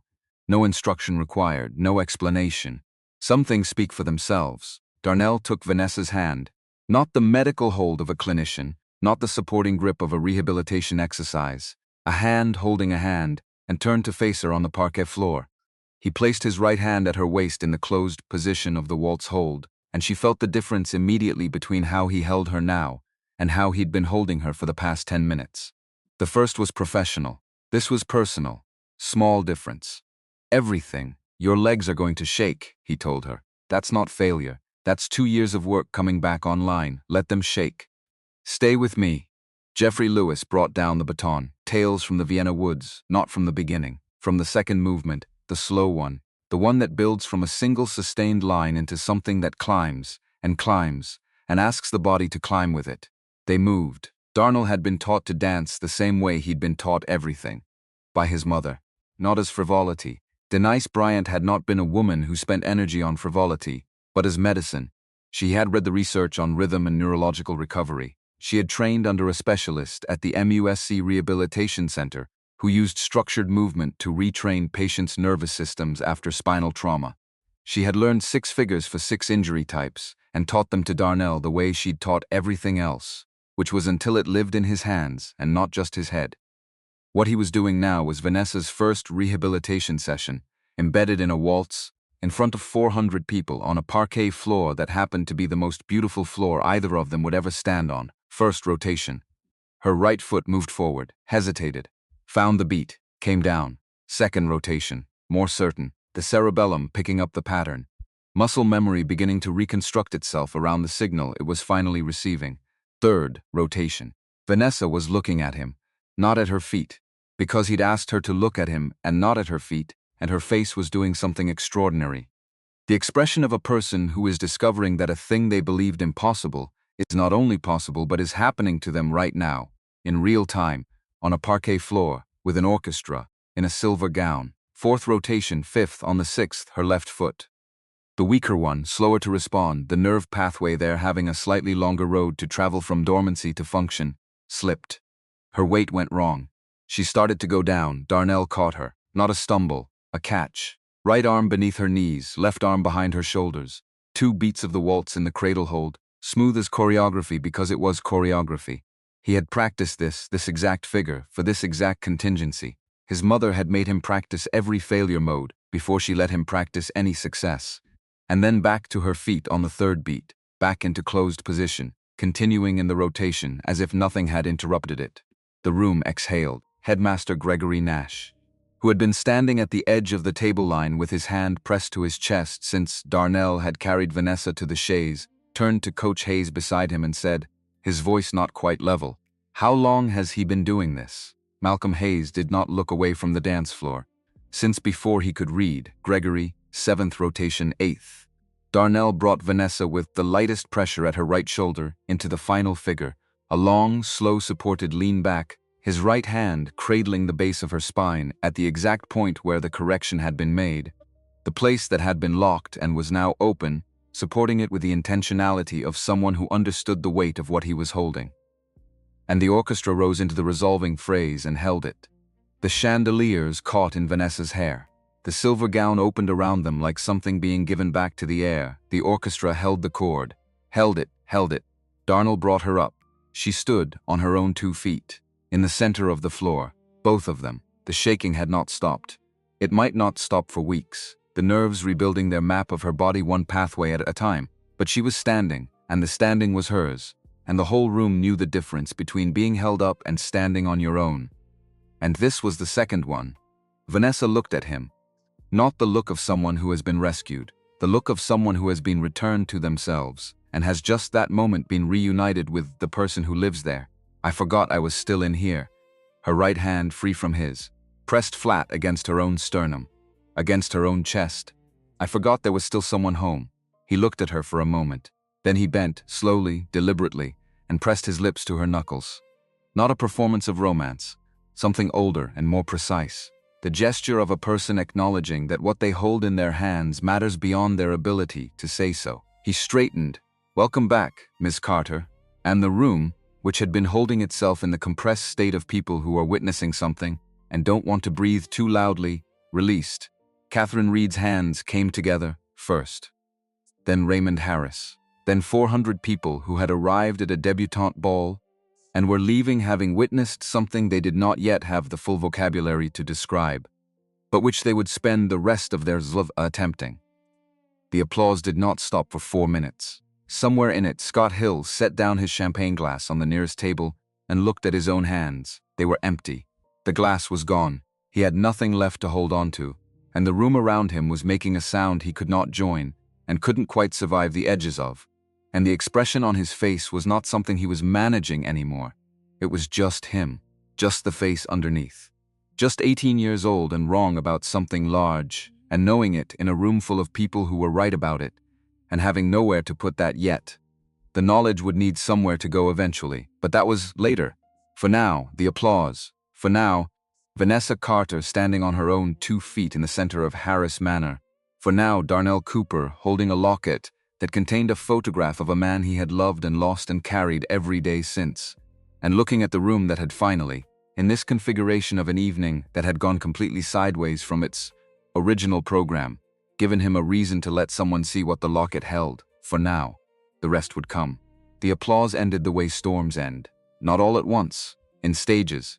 The back tables first, then the middle, then the front, until it was just Catherine Reed's hands still moving, deliberate and slow, like she was marking time for something larger than the room. Then she stopped too, and Harris Manor went quiet in the way a place goes quiet after it has been fundamentally altered. Not empty quiet, full quiet.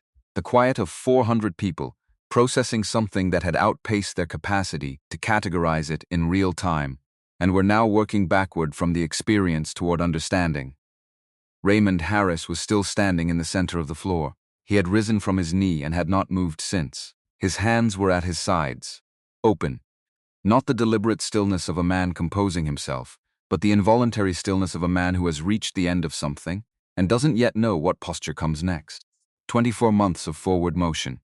The appointments, the specialists, the flights, the hotel rooms near hospitals in cities he'd visited only for this reason, the calls with neurosurgeons whose names appeared in journals he'd started reading at 2 in the morning when he couldn't sleep. All of it had been organized around the premise that the next step existed and he had to find it. Now there was no next step. The problem he had been running toward was behind him. His daughter was standing 10 feet away, holding a young man's hand for balance, and she was standing, and the sensation of not having anything left to run toward hit him somewhere in the lower chest. With a force he hadn't anticipated, he turned to the room. Not because he had something prepared. He didn't. He turned because the room was there, and 400 people were in it, and some of them had witnessed a specific injustices tonight that he had been unable to prevent, and that injustice sat in his chest alongside the relief and had not dissolved simply because the evening had improved. For 2 years, he said, and his voice was not the voice he used for earnings calls or board meetings or political conversations. It was the voice underneath all of those, the one that didn't have a rehearsed register. I told myself there was no answer for my daughter. Every institution I could reach told me the same thing, and I believed them because they were the authorities, because they were the experts, because I had no framework for being right when they were wrong. He stopped, drew a breath. I was wrong. About my daughter, about what she was living with. About the story I let her carry for 2 years because I had run out of other stories to offer her. The room received this in silence. Tonight, a young man this room treated as a feature of the furniture gave her back her legs. He looked at Darnell, and his voice cracked the same way it had cracked on Vanessa's name earlier. Right through the middle, no recovery, just the break and then continuing through it. And gave me back my child. He let that sit. Then, effective tomorrow morning, the Harris Foundation will commit $50 million to the establishment of the Dr. Victor Bryant Memorial Clinic in Knox Hollow, West Virginia. Free care, no exceptions, no income thresholds, no insurance requirements, no paperwork that turns a person into a liability before they've said what hurts. Run by Dr. Bryant's son when he is ready. Run by the best physicians this country has to offer until that day arrives. He looked at Darnell for a long moment. His father built something in a wood frame building in West Virginia because he believed the quality of someone's medical care shouldn't depend on the quality of their zip code. We're going to finish what he started. Vanessa, beside Darnell, looked at her father. The expression on her face was not one she could have produced an hour ago. Not because the emotional capacity hadn't existed, but because the face she was wearing now was the face of someone who had been restored to themselves. And that person looked at her father differently than the person who had been sitting at the edge of the dance floor, with white hands on the armrests of a wheelchair, and 2 years of accumulated silence behind her eyes. She smiled, and Raymond Harris, who had spent 24 months unable to locate a solution in any database or institution or specialist's opinion, discovered that the look on his daughter's face right now was what relief actually felt like from the inside. Not the cessation of fear, which was what he'd been expecting. Something more active. Something more like being given something rather than having something taken away. He had to look away. He looked at the ceiling. Then he composed himself, because he was Raymond Harris, and there were 400 people in the room, and some things required composure, and he looked back at his daughter and said, quietly, across the parquet floor, "Happy birthday, Vanessa." The applause that came after that was different from the applause that had followed the dance. That one had been the release of tension. This one was something else. Warmer. More considered. The sound of a room that had been given time to understand what it was clapping for. It lasted 3 minutes, and then it faded, and Harris Manor became a place where the party was technically still ongoing. But everyone understood that the party had already become something else, something that would be discussed at dinner tables and in offices and in the late-night calls. Between people who had been at the same event and needed to confirm that what they remembered had actually happened, the guests moved. Conversations restarted. The orchestra, after a pause during which Jeffrey Lewis conferred with Patricia Johnson about the appropriate next step, began playing something quiet and undemanding. Background music for a room that was still too full of foreground to need it, but the silence was its own kind of pressure, and the orchestra was a pressure release. Scott Hill did not rejoin his friends. The remaining lacrosse contingent had redistributed themselves to a cluster near the far end of the room, away from the table where Scott was sitting alone. Not a dramatic departure. Nobody had made a scene about it. They had simply, by degrees, found reasons to be somewhere else. The way people find reasons to be somewhere else when the person they've been orbiting has just become associated with something nobody wants to be associated with. His father, Senator Thomas Hill, had left before the applause ended. Not stormed out, just departed. A quiet word to an aide. A quiet movement toward the exit. The practiced political departure of a man who has identified an event as a negative and is removing himself from its proximity before the cameras that weren't rolling yet started rolling. He had not looked at Scott on his way out. Scott had seen this, had watched his father's broad back move through the door, and had sat with the feeling of being departed from, rather than departing, and had added it to the accumulation of the evening without attempting to resolve it. There was too much to resolve right now. The evening had been happening to him in a way that was too fast for processing, and he was running behind it trying to catch up. He looked at his phone, 11,000 views. The number at the bottom of a video that a woman at table 6 had uploaded 45 minutes ago with a caption that said simply, "I was there. This is real, 11,000. He watched the number update, 14,000. He set the phone face down on the table, picked up his water glass because he needed something in his hand. The champagne was gone. He'd put it down somewhere during the applause and hadn't been able to locate it again, which was fine. He didn't need champagne. He needed something cold and plain and uncomplicated. He drank the water. He looked at the center of the room, where Vanessa was now seated in a regular chair, not the wheelchair, which had been moved to the edge of the floor. With Lorraine on one side and Raymond crouching down beside her, the three of them in a private circle that the room was instinctively leaving alone. Darnell was standing a few feet away, giving them the space. Scott looked at him for a moment. The internal landscape of Scott Hill in this moment was not a simple thing. He had been raised in a household that had given him a complete and consistent framework for understanding how the world worked, and that framework had functioned well enough for 18 years because he had never been in a room where the framework was this visibly and comprehensively wrong. The framework said, position matters, family name matters, social capital matters, and the people without these things are correctly understood to be peripheral. The framework said, a hill doesn't carry dead weight. The framework said, sentiment is for people who can't afford pragmatism. The framework had just watched a boy with one duffel bag and a rented tuxedo do something that $32 million could not do.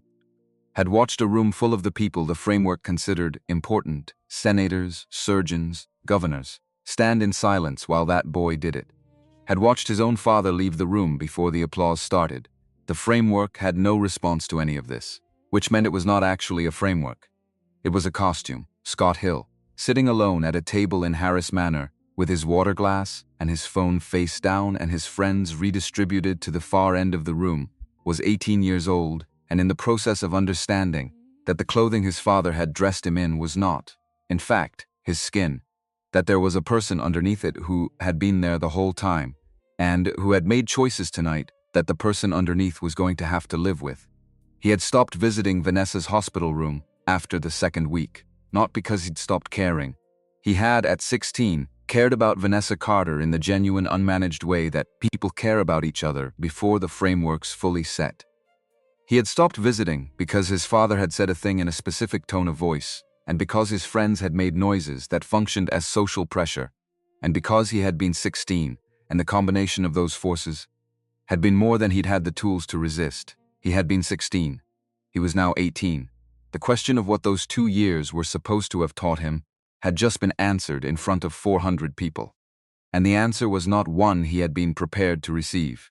He looked at his phone. 22,000. He left it face down. Coach Malcolm Hayes crossed the room toward him with the unhurried walk of a man who has decided to have a conversation and has already determined what the conversation will cover. He sat down in the chair across from Scott without being invited. This was not rudeness. This was the prerogative of a man who had spent 26 years in an organization that understood the difference between permission and necessity. "You had a choice tonight," Hayes said. Not harsh, completely flat. About 30 seconds before you raised that glass, you had a choice. I've been watching 18-year-old boys make choices for 30 years, and I know what the moment of choice looks like from the outside. It's a pause. Very small. You had one. Scott said nothing. The fact that you made the wrong choice doesn't make you a bad person permanently. Hayes leaned forward with his forearms on the table. What it makes you is a person who has some work to do. That's not comfortable to hear. But it's more useful than what most people are going to say to you in the next few days, which is going to be a lot louder and a lot less specific. How bad is it going to get? Scott's voice was not the social instrument it had been 2 hours ago. Stripped down, younger, the video, or the other thing? Both. Hayes considered this with the honesty of a man who doesn't traffic in comfortable inaccuracies. The video is going to be significant. The footage of what you said is on the same upload as the footage of what that young man did, which means the contrast is going to be the story. And contrasts like that tend to travel. He paused. The other thing is going to be between you and your own conscience for considerably longer than the video cycle. Scott looked at the table. Your father said something to you, Hayes continued. A long time ago. About what a hill does and doesn't carry. Scott looked up. He was wrong. Hayes said it with the same complete flatness he'd used for everything else. Not angry. Just exact. I've known men who believe that, who built their sons on that. I've seen where it goes. A man who doesn't carry anything is a man who arrives at the end of his life with nothing in his hands. He rose. You're 18. You still get to decide what you're going to carry. He walked away. Scott Hill sat with that for a long time. The room moved around him. Guests departed in waves, the natural end of evening tide, each one carrying their piece of the night. A surgeon from table 6 stopped to shake Raymond Harris's hand and said something too quiet to carry across the room, but which made Raymond nod the slow nod of someone receiving something he needed. The two governors left within 20 minutes of each other, both pausing at the Harris family circle for brief words. The wife of the federal circuit court judge, a woman named Monica Reed, who had been mostly quiet all evening, absorbing, stayed until nearly the last, sitting with Catherine Reed at table 4 in a conversation that had the quality of two people talking about something that mattered. By midnight, the room was largely emptied. The orchestra had packed up an hour before. The catering staff was breaking down the champagne fountains and loading the service trays. Darnell Cooper was in the kitchen, stacking plates, because he was staff, and that was what staff did at the end of an event, and he hadn't been told otherwise. Lorraine Mitchell found him there at 12:15. She stood in the kitchen doorway in her blue evening gown with her heels in her hand because her feet had reached the limit of formal footwear approximately 2 hours ago, and she looked at the boy stacking plates with the direct, composed gaze of a woman who has passed through something enormous and come out the other side, and is now taking accurate stock of what remains. Put those down, she said. Not a command, an invitation. Please. Darnell put the plates down. She crossed the kitchen and stood in front of him. Up close she was shorter than she had appeared from across the ballroom, which is how people always are when you've only seen them at a distance managing enormous things. She was 53 and looked it honestly, not apologetically, not performatively, but honestly, with the face of someone who had lived inside their years, rather than away from them.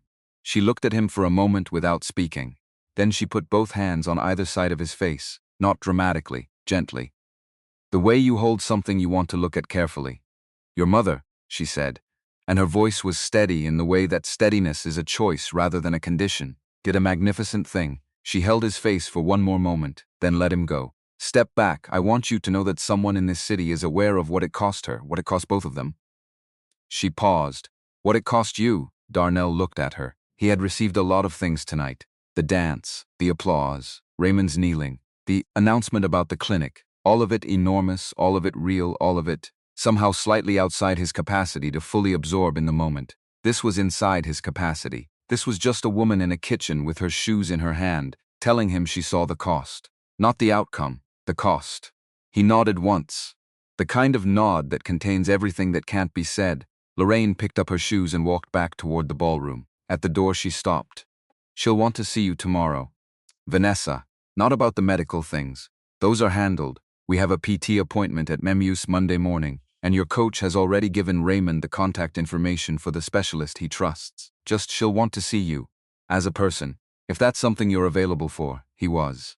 The van ride back to Hargrove was quiet. 3 other staff members, all of whom had been in the kitchen for most of the evening, and had caught various pieces of what happened through the service window, and through each other's reports, sat with their own private versions of the night. Nobody talked.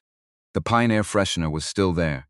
Some constants persisted. Darnell looked out the window at the February Charleston night, the Ashley River flat and black under a sky that had cleared while they were inside, the moon printing silver on the water, in a way that was indifferent to everything that had happened in the building on the hill, and therefore restful. What kept arriving, uninvited and persistent, was not the applause or the announcement or any of the large landmark moments of the evening. What kept arriving was Vanessa Carter pressing her own hand flat against her own chest and saying, I forgot there was still someone home. 2 years. 2 years of living in a body that had been declared finished. Of receiving that declaration from 12 separate authorities with credentials and track records, and the full weight of institutional confidence behind them. 2 years of Lorraine arranging her hair, and Raymond running towards solutions, and the world offering its expensive, consistent helplessness. And somewhere inside all of that, underneath the diagnosis, underneath the silence, underneath the damage of being told a story about yourself by people who had no reason to doubt it and every reason to repeat it, she had still been there, just waiting for someone to ask instead of conclude. He understood this, not theoretically, in his hands, in the sensory memory of feeling the L1 vertebra 4 millimeters out of position through 2 years of fibrosis and 1 layer of silk, and knowing, the way his father had always known before imaging confirmed, the way his mother had told him he would know when he was trained enough to trust it, that the story the imaging had told was incomplete, that the person inside the diagnosis was not the diagnosis. He thought about his father in the wood frame building in Knox Hollow, doing the same thing in a different room, reading the person instead of the file, asking instead of concluding. He thought about his mother at 2 in the morning with the foam spine model and the borrowed textbooks, her voice patient and exact, running her fingers along his vertebrae and saying, this is what you need to know, and the world will not give you credit for knowing it until you prove it somewhere specific. And that is fine, because the knowing is not for credit, the knowing is for the moment when someone needs it. He had needed it tonight. More specifically, someone else had. Same thing, his mother would have said. The van turned off the main road onto Hargrove's gravel drive. The building at the top of the hill was mostly dark. A few lit windows in the dormitory. The conservatory, 3rd floor, northeast corner, dark. He carried his jacket over one ringing. He carried his jack over one arm and took the elevator to the 4th floor and walked to the end of the hall and sat on the edge of the bed in the narrow scholarship room with the single window and the lamp that buzzed and the closet with empty space that had been waiting for things it wasn't going to receive. He opened the locket, the photograph. His father and the laughing 5-year-old on the clinic porch. The hand-painted sign. The quality of his father's expression in the image, which was not pride, not display, but the expression of a man who is exactly where he is supposed to be and has no desire to be anywhere else. Darnell had carried this photograph for 11 years. He had looked at it so many times that the looking had become a kind of conversation, the image responding differently depending on what he brought to it. Tonight he brought something new. Not grief, not the longing that usually accompanied the photograph's appearance. Something quieter and more resolved. He had kept the promise, not only the one he'd made his mother the night she died. The original one. The one his father had made by spending 11 years in a wood-frame building, treating people who had nowhere else to go, and which had become, through the inheritance of example, a promise Darnell had been making since he was old enough to understand what his father had been doing and why. To heal because someone needs it, not because anyone is watching. "Good night, Dad." He closed the locket. "Good night, Mom." He turned off the lamp. He did not set an alarm for 4:15. For the first time in 4 months at Hargrove Prep, nobody had told him he needed to be in the dining hall at 4:30. For the first time in the tenure of this arrangement, the arrangement itself had changed, though none of the paperwork had caught up to the change yet. And it would require Raymond Harris's lawyers and the school's administration, and several conversations he was not going to have tonight to formalize. Tonight he just turned off the lamp. He slept for 7 hours, unbroken. The sleep of a person who has delivered something they have been carrying a long distance, and whose hands are, for the moment, empty. In the morning, Coach Malcolm Hayes knocked on the scholarship room door at 7. Darnell opened it. He was already dressed. Habits of 4:15 mornings did not dissolve overnight. But the jacket was missing and his tie was loose, and he'd slept in a way that showed on him, in the way that real sleep shows on a person who has not been getting enough of it. Hayes looked at him. Darnell looked back. "You knew," Darnell said, "from the beginning. Not just the MRI, all of it." "Not all of it." Hayes was quiet for a moment. "I knew the file. I knew who you were. I knew your father, which is a different kind of knowing. I carried his casket in 2017 because he was my friend for 11 years, and because someone had to, and I was honored to. I knew that his son was aging out of the foster system and had inherited something that the system had no mechanism to account for." He paused. "I didn't know what you'd do in that room. That part was yours. You set it up. I put you in proximity to it. That's all a person can do for another person." He looked at Darnell steadily. "Your father didn't need someone to tell him what to do in a room that needed him. He just needed to be in the room." The phrase landed differently the second time. The first time Hayes had said it, in the silverware room, in January, it had been instruction, or something shaped like instruction. Now it was description, something that had been predictive and had become retrospective, which changed its texture entirely. Darnell looked at the floor, then back at Hayes. "What happens now?" "Raymond Harris's legal team contacts Hargrove's administration today. Your scholarship arrangement is being reclassified. Effective immediately. You're a student, not a work placement, and your academic record goes forward on that basis." Hayes's voice was completely matter-of-fact. "Information delivery. The foundation paperwork for the clinic takes 4 to 6 weeks to process. Johns Hopkins has an application process for. I'm not there yet. You will be. That's not the same thing." Hayes almost smiled. "Your mother said exactly that to your father when he was offered the fellowship. Apparently he said the same thing. I'm not there yet. And she said, that's not the same thing." Darnell sat with that. "The video," Hayes continued, "is at approximately 400,000 views as of this morning. The Today Show called Harris Manor at 6 a.m. The New York Times has a reporter at the front gate." He paused. "You should know that before you walk outside today, this was an adjustment.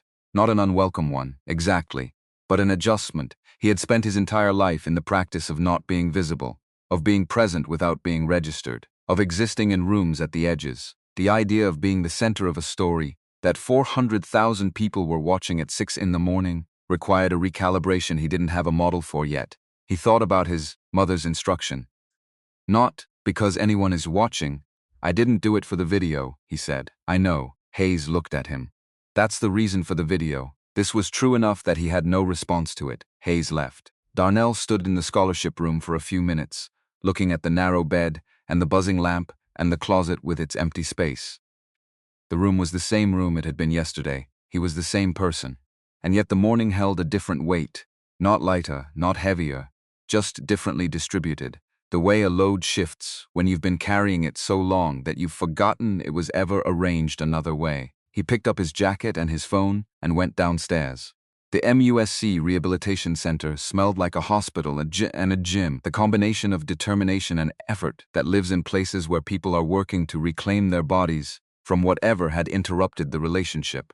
The intake hall had motivational posters on the walls in the institutional style of motivational posters, and the linoleum floor reflected the overhead lighting in the dull, honest way that linoleum floors always have. Vanessa Carter, in khaki pants and a gray hoodie and sneakers, was seated in a regular chair in the waiting room when Darnell arrived on Saturday morning. Not a wheelchair, a chair. Her cane was propped against the wall beside her. She looked up when he came through the door. For a moment, neither of them said anything. The last time they had been in the same room, she had been wearing a silver gown, and he had been wearing a rented tuxedo, and 400 people had been watching them, and the orchestra had been playing, and the chandeliers had been burning, and all of it had been enormous, weighted with everything the evening had meant. This was a rehabilitation center waiting room with motivational posters and linoleum. "Hi," Vanessa said. "Hi. You look different without the tuxedo. You look different without the wheelchair." A pause, and then she laughed. A short, dry laugh, surprised out of herself, the same quality as the laugh on the dance floor 2 nights ago. It arrived before she could decide whether to have it. "That's going to be a weird sentence for a while," she said. "Probably." He sat down in the chair beside her. There were 3 other people in the waiting room. A man in his 60s with a knee brace reading a magazine. A teenage girl with a shoulder injury. A woman with a walker. The ordinary company of people who had been interrupted by their bodies and were here to have a conversation with them about it. Vanessa's physical therapist was a woman named Dr. Angela Young, 44, who had been working in neurorehabilitation for 16 years and had reviewed the case notes from Raymond Harris with the expression of a clinician encountering something that required her to revise her expectations before the first session began. She had called the MUSC spine unit on Friday morning to consult with the attending physiatrist about the nature of the L1 correction and what it implied for the rehabilitation timeline, and the physiatrist had said things that required her to revise her expectations further. The first session was 40 minutes. Darnell sat in the waiting room. When Vanessa came out, she was walking with the cane and looked tired in the productive way. The fatigue of someone who has worked muscles that have been politely idle for 2 years and has discovered that idle muscles have opinions about being worked. "How was it?" he asked. "She made me walk between 2 parallel bars for 20 minutes, and I was sweating like I'd run a marathon. That's your nervous system recalibrating, I know." She told me. Vanessa sat down in the chair with the careful, deliberate lowering of someone whose legs are maintaining the conversation but are not fully fluent in it yet. She also told me that based on the nerve response she observed today, the prognosis is, she stopped. She said full functional recovery, with work. And time, yes. How long did you know that? He thought about the USB drive in Hayes's office, the film on the laptop screen, the L1 vertebra 4 millimeters out of position, and the certainty in his chest that had arrived before he could consciously articulate its basis. 4 months, he said. She looked at him. Before the ball? Her voice had an edge in it that was not quite anger and not quite something else. "I didn't know it was your file." Hayes redacted the patient information. He paused. "When I saw you that night, I knew." She processed this.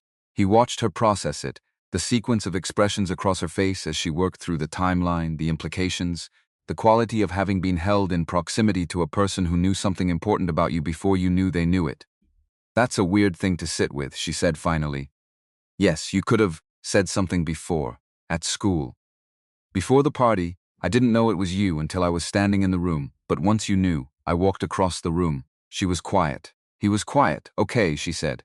"Fair." Dr. Young appeared in the doorway and said they were done for the day, but she wanted to see Vanessa 3 times a week and had sent the schedule to Raymond's office. Vanessa thanked her. The doctor looked at Darnell with the assessing expression of a clinician who had been briefed on the situation and was forming conclusions. She said nothing to him directly.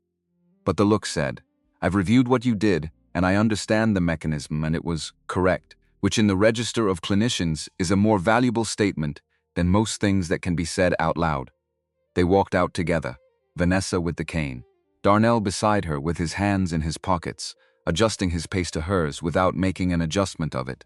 The February Charleston morning was the same gray and fog and Spanish moss that had greeted him on the van ride to Hargrove 4 months ago. He thought about that, about the distance between that morning and this one, which was measurable in weeks but felt longer in a way that had nothing to do with time. "My mom made you a key," Vanessa said. "A key to what?" "The house. Harris Manor. She had it made yesterday morning." She glanced at him sideways. "She said you might be uncomfortable accepting it. She said to tell you it's not about debt, it's about proximity. She wants you close enough that if something goes wrong, she doesn't have to wait for a van." The corner of his mouth moved. "She also said, Vanessa continued. That she wants you to keep washing dishes if that's what you want, but she wants you to wash our dishes in our kitchen if you're going to wash dishes, which, she said, is not the same as making you staff. She said to tell you the distinction matters. The distinction does matter. I told her you'd say that. He looked at her. I've been watching you for 4 months, she said. Not an accusation. A fact, since October. The way you moved through the dining hall. The way you were there and not there at the same time.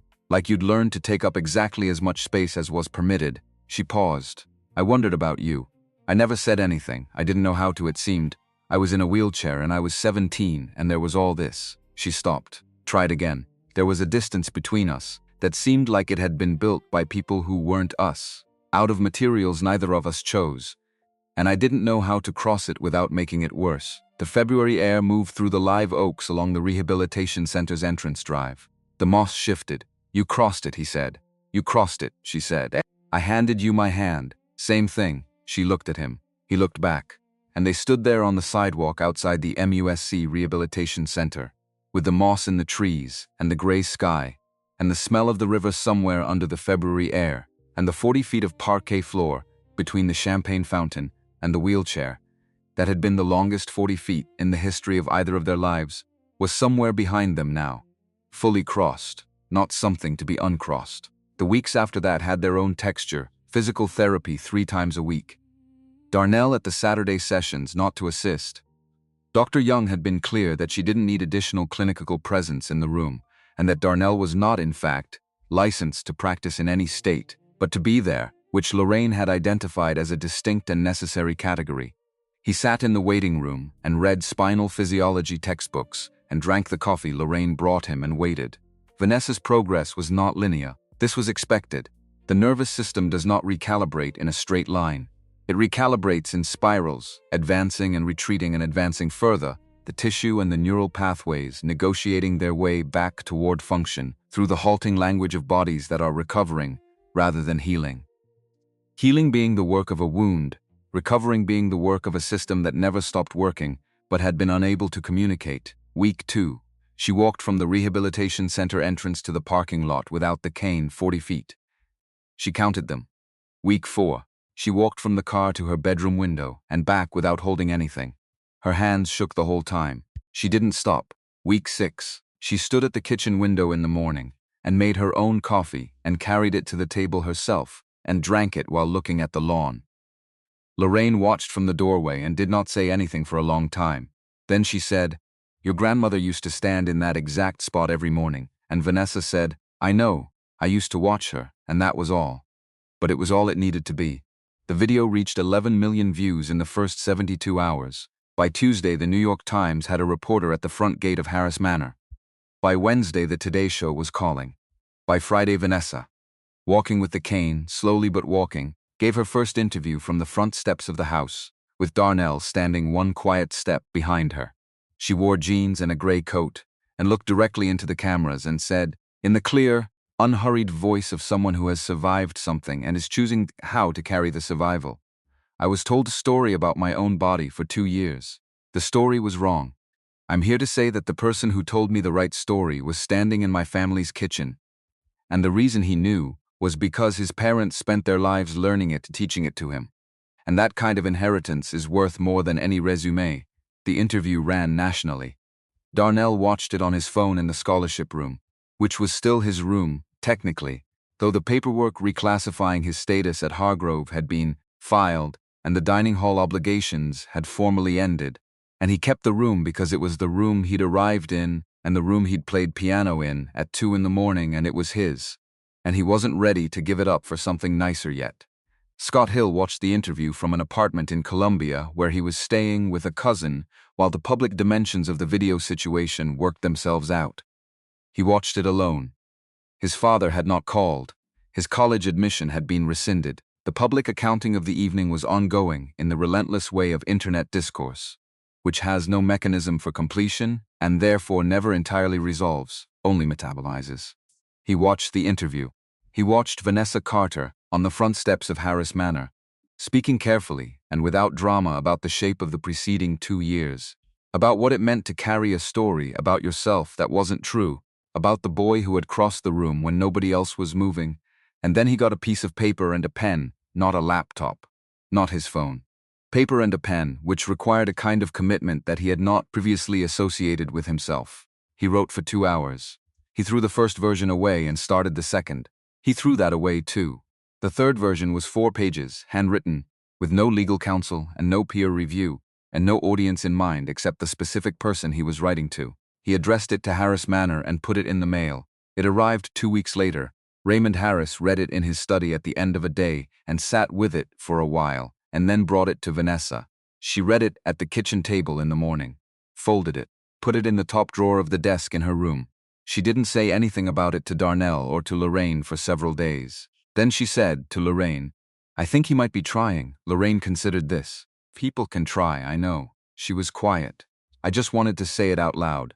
Senator Thomas Hill lost his re-election in November by 22 points. His concession speech ran 8 minutes and did not mention his son. 3 months after the election, Scott Hill enrolled at the College of Charleston in a general studies program and took a job at a community health clinic in North Charleston as an intake coordinator, which was not glamorous work and did not pay well and required him to be in a room with people who were sick and scared and needed things he couldn't always provide. And he showed up anyway, 5 days a week at 7 in the morning, and did the work. He did not send updates to anyone about this. He did not post it about it. He did the work because the work was in front of him, and doing it was the only available response to the paper he'd filled and thrown away and filled again. Sometimes things don't make sense when you're inside them. The Johns Hopkins acceptance letter arrived in late March. It was delivered to St. Augustine's Home for Boys, where Darnell had grown up, the address he'd kept as his official mailing address through all the placements because it was the most stable address he had, by Catherine Reed, who drove herself there from her home in the Mount Pleasant neighborhood of Charleston in the blue Buick she'd been driving for 11 years. She was 81 and still had her license, and was prepared to argue with anyone who suggested she shouldn't. She walked into St. Augustine's with the letter and asked for the director and said, in the voice she used when she was being unambiguous, "I'd like to deliver this personally if you'll allow me." His father stood in this building in 1989 when he was 17 years old, and someone had to believe in something that hadn't happened yet. His son will stand in a better building, but the believing is the same act. "I'd like to be the one to do it." The director allowed it. Catherine Reed sat down across from Darnell Cooper in the front room of St. Augustine's Home for Boys and put the letter on the table between them and folded her hands and said, "Johns Hopkins University School of Medicine. Full scholarship. Funded by the Harris Foundation in the name of Dr. Victor Bryant." She paused. "Your father would have been in his late 40s this spring, the age when a man is most himself." Darnell looked at the envelope. He picked it up, turned it over, set it back down, picked it up again. "You trained him?" he said. "At Johns Hopkins, I was on the fellowship committee when he applied. I recognized something in him the way I recognized something in you across a ballroom floor." Her voice was steady and old and completely certain. "Some things are visible to people who have been looking for them long enough. I had been looking for 40 years. She reached across the table and put her hand on his for a moment. Brief, exact. The gesture of someone marking something. "Go. Learn everything they have to teach you. Then come home and teach the rest." He opened the letter that evening in the scholarship room with the locket in his other hand and the buzzing lamp on and the window showing the February dark of the quad. He read it twice. Then he held the locket and looked at the photograph for a long time. His father on the clinic porch, the laughing 5-year-old, the hand-painted sign. He thought about his father at the age he never reached, which was an age Darnell had trouble fully imagining. His father lived in him at the age he'd been fixed, the way people stay fixed when they leave early. But whatever that age would have looked like, it would have been something. The clinic running, the son grown, the work continuing, would have been. The phrase had a weight to it that Darnell had learned to carry without letting the weight change his direction. "Good night, Dad," he said to the photograph. "I got in." He closed the locket. He turned off the lamp. He did not sleep immediately.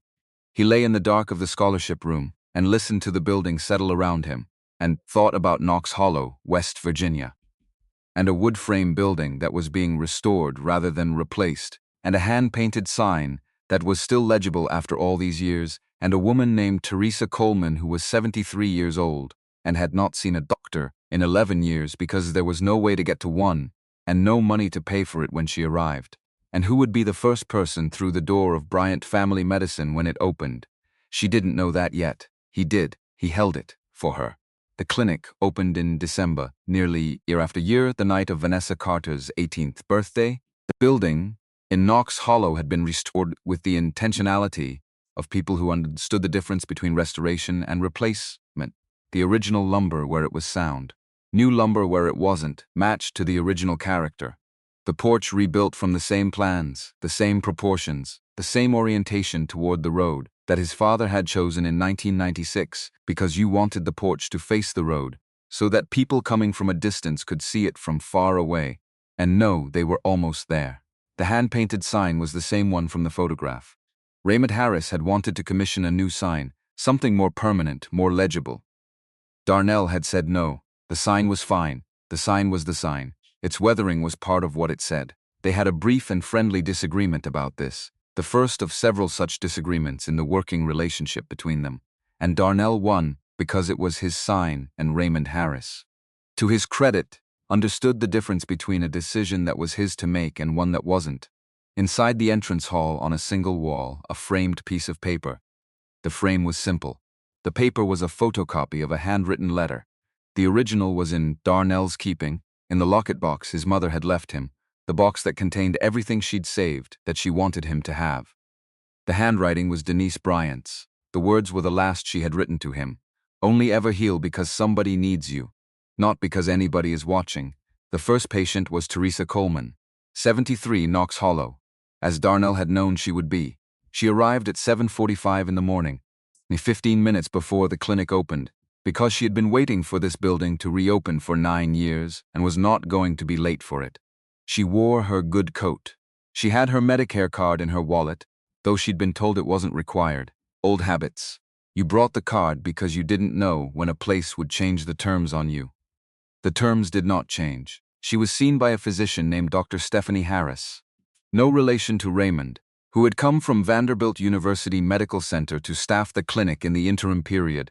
His phone never stopped ringing, and who had been prepared for the experience by Catherine Reed and by everything she had read about the original Bryant Family Medicine, and was still not entirely prepared for what it felt like to work in a building with that history behind it. Dr. Harris treated Teresa Coleman for hypertension, a hip issue that had been manageable for several years and was becoming less manageable, and the beginning stages of diabetic complications that could still be addressed if addressed now rather than later. She referred her to a cardiologist at the regional hospital, scheduled her for monthly monitoring, sent the prescriptions to the pharmacy in town that had agreed to participate in the clinic's reduced-cost medication program. Teresa Coleman left the clinic at 10:15 in the morning with 3 prescriptions, an appointment card, and the expression of a person who has received something they had stopped expecting and are still working out how to hold it. She stopped on the porch. She read the sign. She looked at the road. She said something under her breath that nobody heard. Then she went down the porch steps and walked to her car and drove home. Darnell, who had been inside handling intake paperwork with the office manager, came out to the porch at 10:30 with a cup of coffee and stood where his father had stood in the photograph and looked at the road. He thought about the distance between Knox Hollow, West Virginia, and the 4th-floor scholarship room at Hargrove Prep, about the county van that had carried him to the beginning of that distance, about the smell of pine air freshener that had been the smell of every beginning he'd ever had, about how every beginning had been someone else's paperwork, and this one was his, about 40 feet of parquet floor, about a hand coming up from a wheelchair armrest like something rising from deep water. He drank his coffee. The road ran through Knox Hollow toward the mountains in both directions, and the mountains were the same mountains his father had looked at from this same porch, and the hand-painted sign was legible from a quarter-mile away on a clear morning, and people coming from a distance could see it far off and know they were almost there. Every January 24th, Vanessa Carter and Darnell Cooper returned to the parquet floor of Harris Manor. The orchestra came back. The same ensemble, Jeffrey Lewis conducting, Patricia Johnson at the first violin desk. The chandeliers burned, the magnolias in their crystal bowls, because Lorraine never stopped putting them there.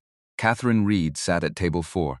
She always stood for the waltz, not because anyone asked, not because anyone expected, Because some things once witnessed require you to stand every time they're repeated, and the standing is not courtesy, it's continuation. The act of saying, with your body, yes, this again, this especially, this every year until there are no more years. She stood, and the waltz played. And Vanessa moved across the parquet floor, not with the trembling reclamation of the first time, not with the halting urgency of a body rediscovering itself, but with the settled competence of someone who has spent a year in conversation with her own legs and has arrived, through that conversation, at something like fluency. She moved the way people move when they have earned the movement, not thinking about it, in it. And Darnell moved with her in the closed hold his mother had learned from a rehabilitation specialist at MUSC and had taught him in the narrow living room of their apartment when he was 12, saying, "This is not dancing for its own sake. This is listening to a body through motion. This is the proof that the work was done. The waltz played, the chandeliers burned." And at table 4, Madame Catherine Reed stood with her hands together and let the music move through her, the way music moves through people who have lived inside it long enough that it has become structural, not something you hear but something that holds you up. And she thought about Victor Bryant at 19 in a Johns Hopkins hallway, asking a question about spinal manipulation that had stopped her mid-step, because nobody his age asked that question, not with that precision, not with that look behind the eyes that said he already knew part of the answer, and was asking because he needed the rest. She thought about Denise, whom she had met only twice, but who had made an impression that lasted across decades, the quality of her attention, the way she listened to clinical presentations as if each word was something she intended to use. She thought about the wood frame building, and the hand-painted sign and the photograph in a locket around the neck of an 18-year-old boy who had walked across a ballroom floor because someone needed him to. She thought about what we inherit from the people we love, not their names, not their money, not their titles or their buildings or their brass plaques in the library, their attention, their hours, their hands on our spines at 2 in the morning in the borrowed light from a hallway, saying, "This is what you will know when you need to know it, and you will need to know it, and I will not leave this world until I have given it to you." She thought about this. The waltz resolved. The room held the last chord, and let it go. Darnell stood on the porch of Bryant Family Medicine the morning after the first annual waltz, coffee in hand, looking at the road running through Knox Hollow toward the mountains in both directions. Behind him, the clinic was already open. The waiting room had 3 people in it. The first of them had driven 40 minutes from a county with no other options. The hand-painted sign caught the morning light the way it always had, the way his father had intended it to catch the light when he hung it in 1996, oriented toward the road so that people coming from a long way off could see it before they arrived. Still legible, still there. He thought about a boy on a county van in February doing survival math, about a narrow room on the 4th floor, and a case under the bed, and a hallway light left on by an old man who understood that small things were mostly what there was. About a mother at 2 in the morning, with a foam spine model and borrowed textbooks and 4 hours every night, and the knowledge that what she was building in her son was not a career but a calling, and the difference between those two things was everything. About 40 feet of parquet floor, and a hand rising from a wheelchair armrest, and what it cost to cross a room when no one else was moving. If you walked into a room and saw the serving staff at the back tables, the question worth asking was not who they were in that room. The question worth asking was what they were carrying, because sometimes what they were carrying was just trays.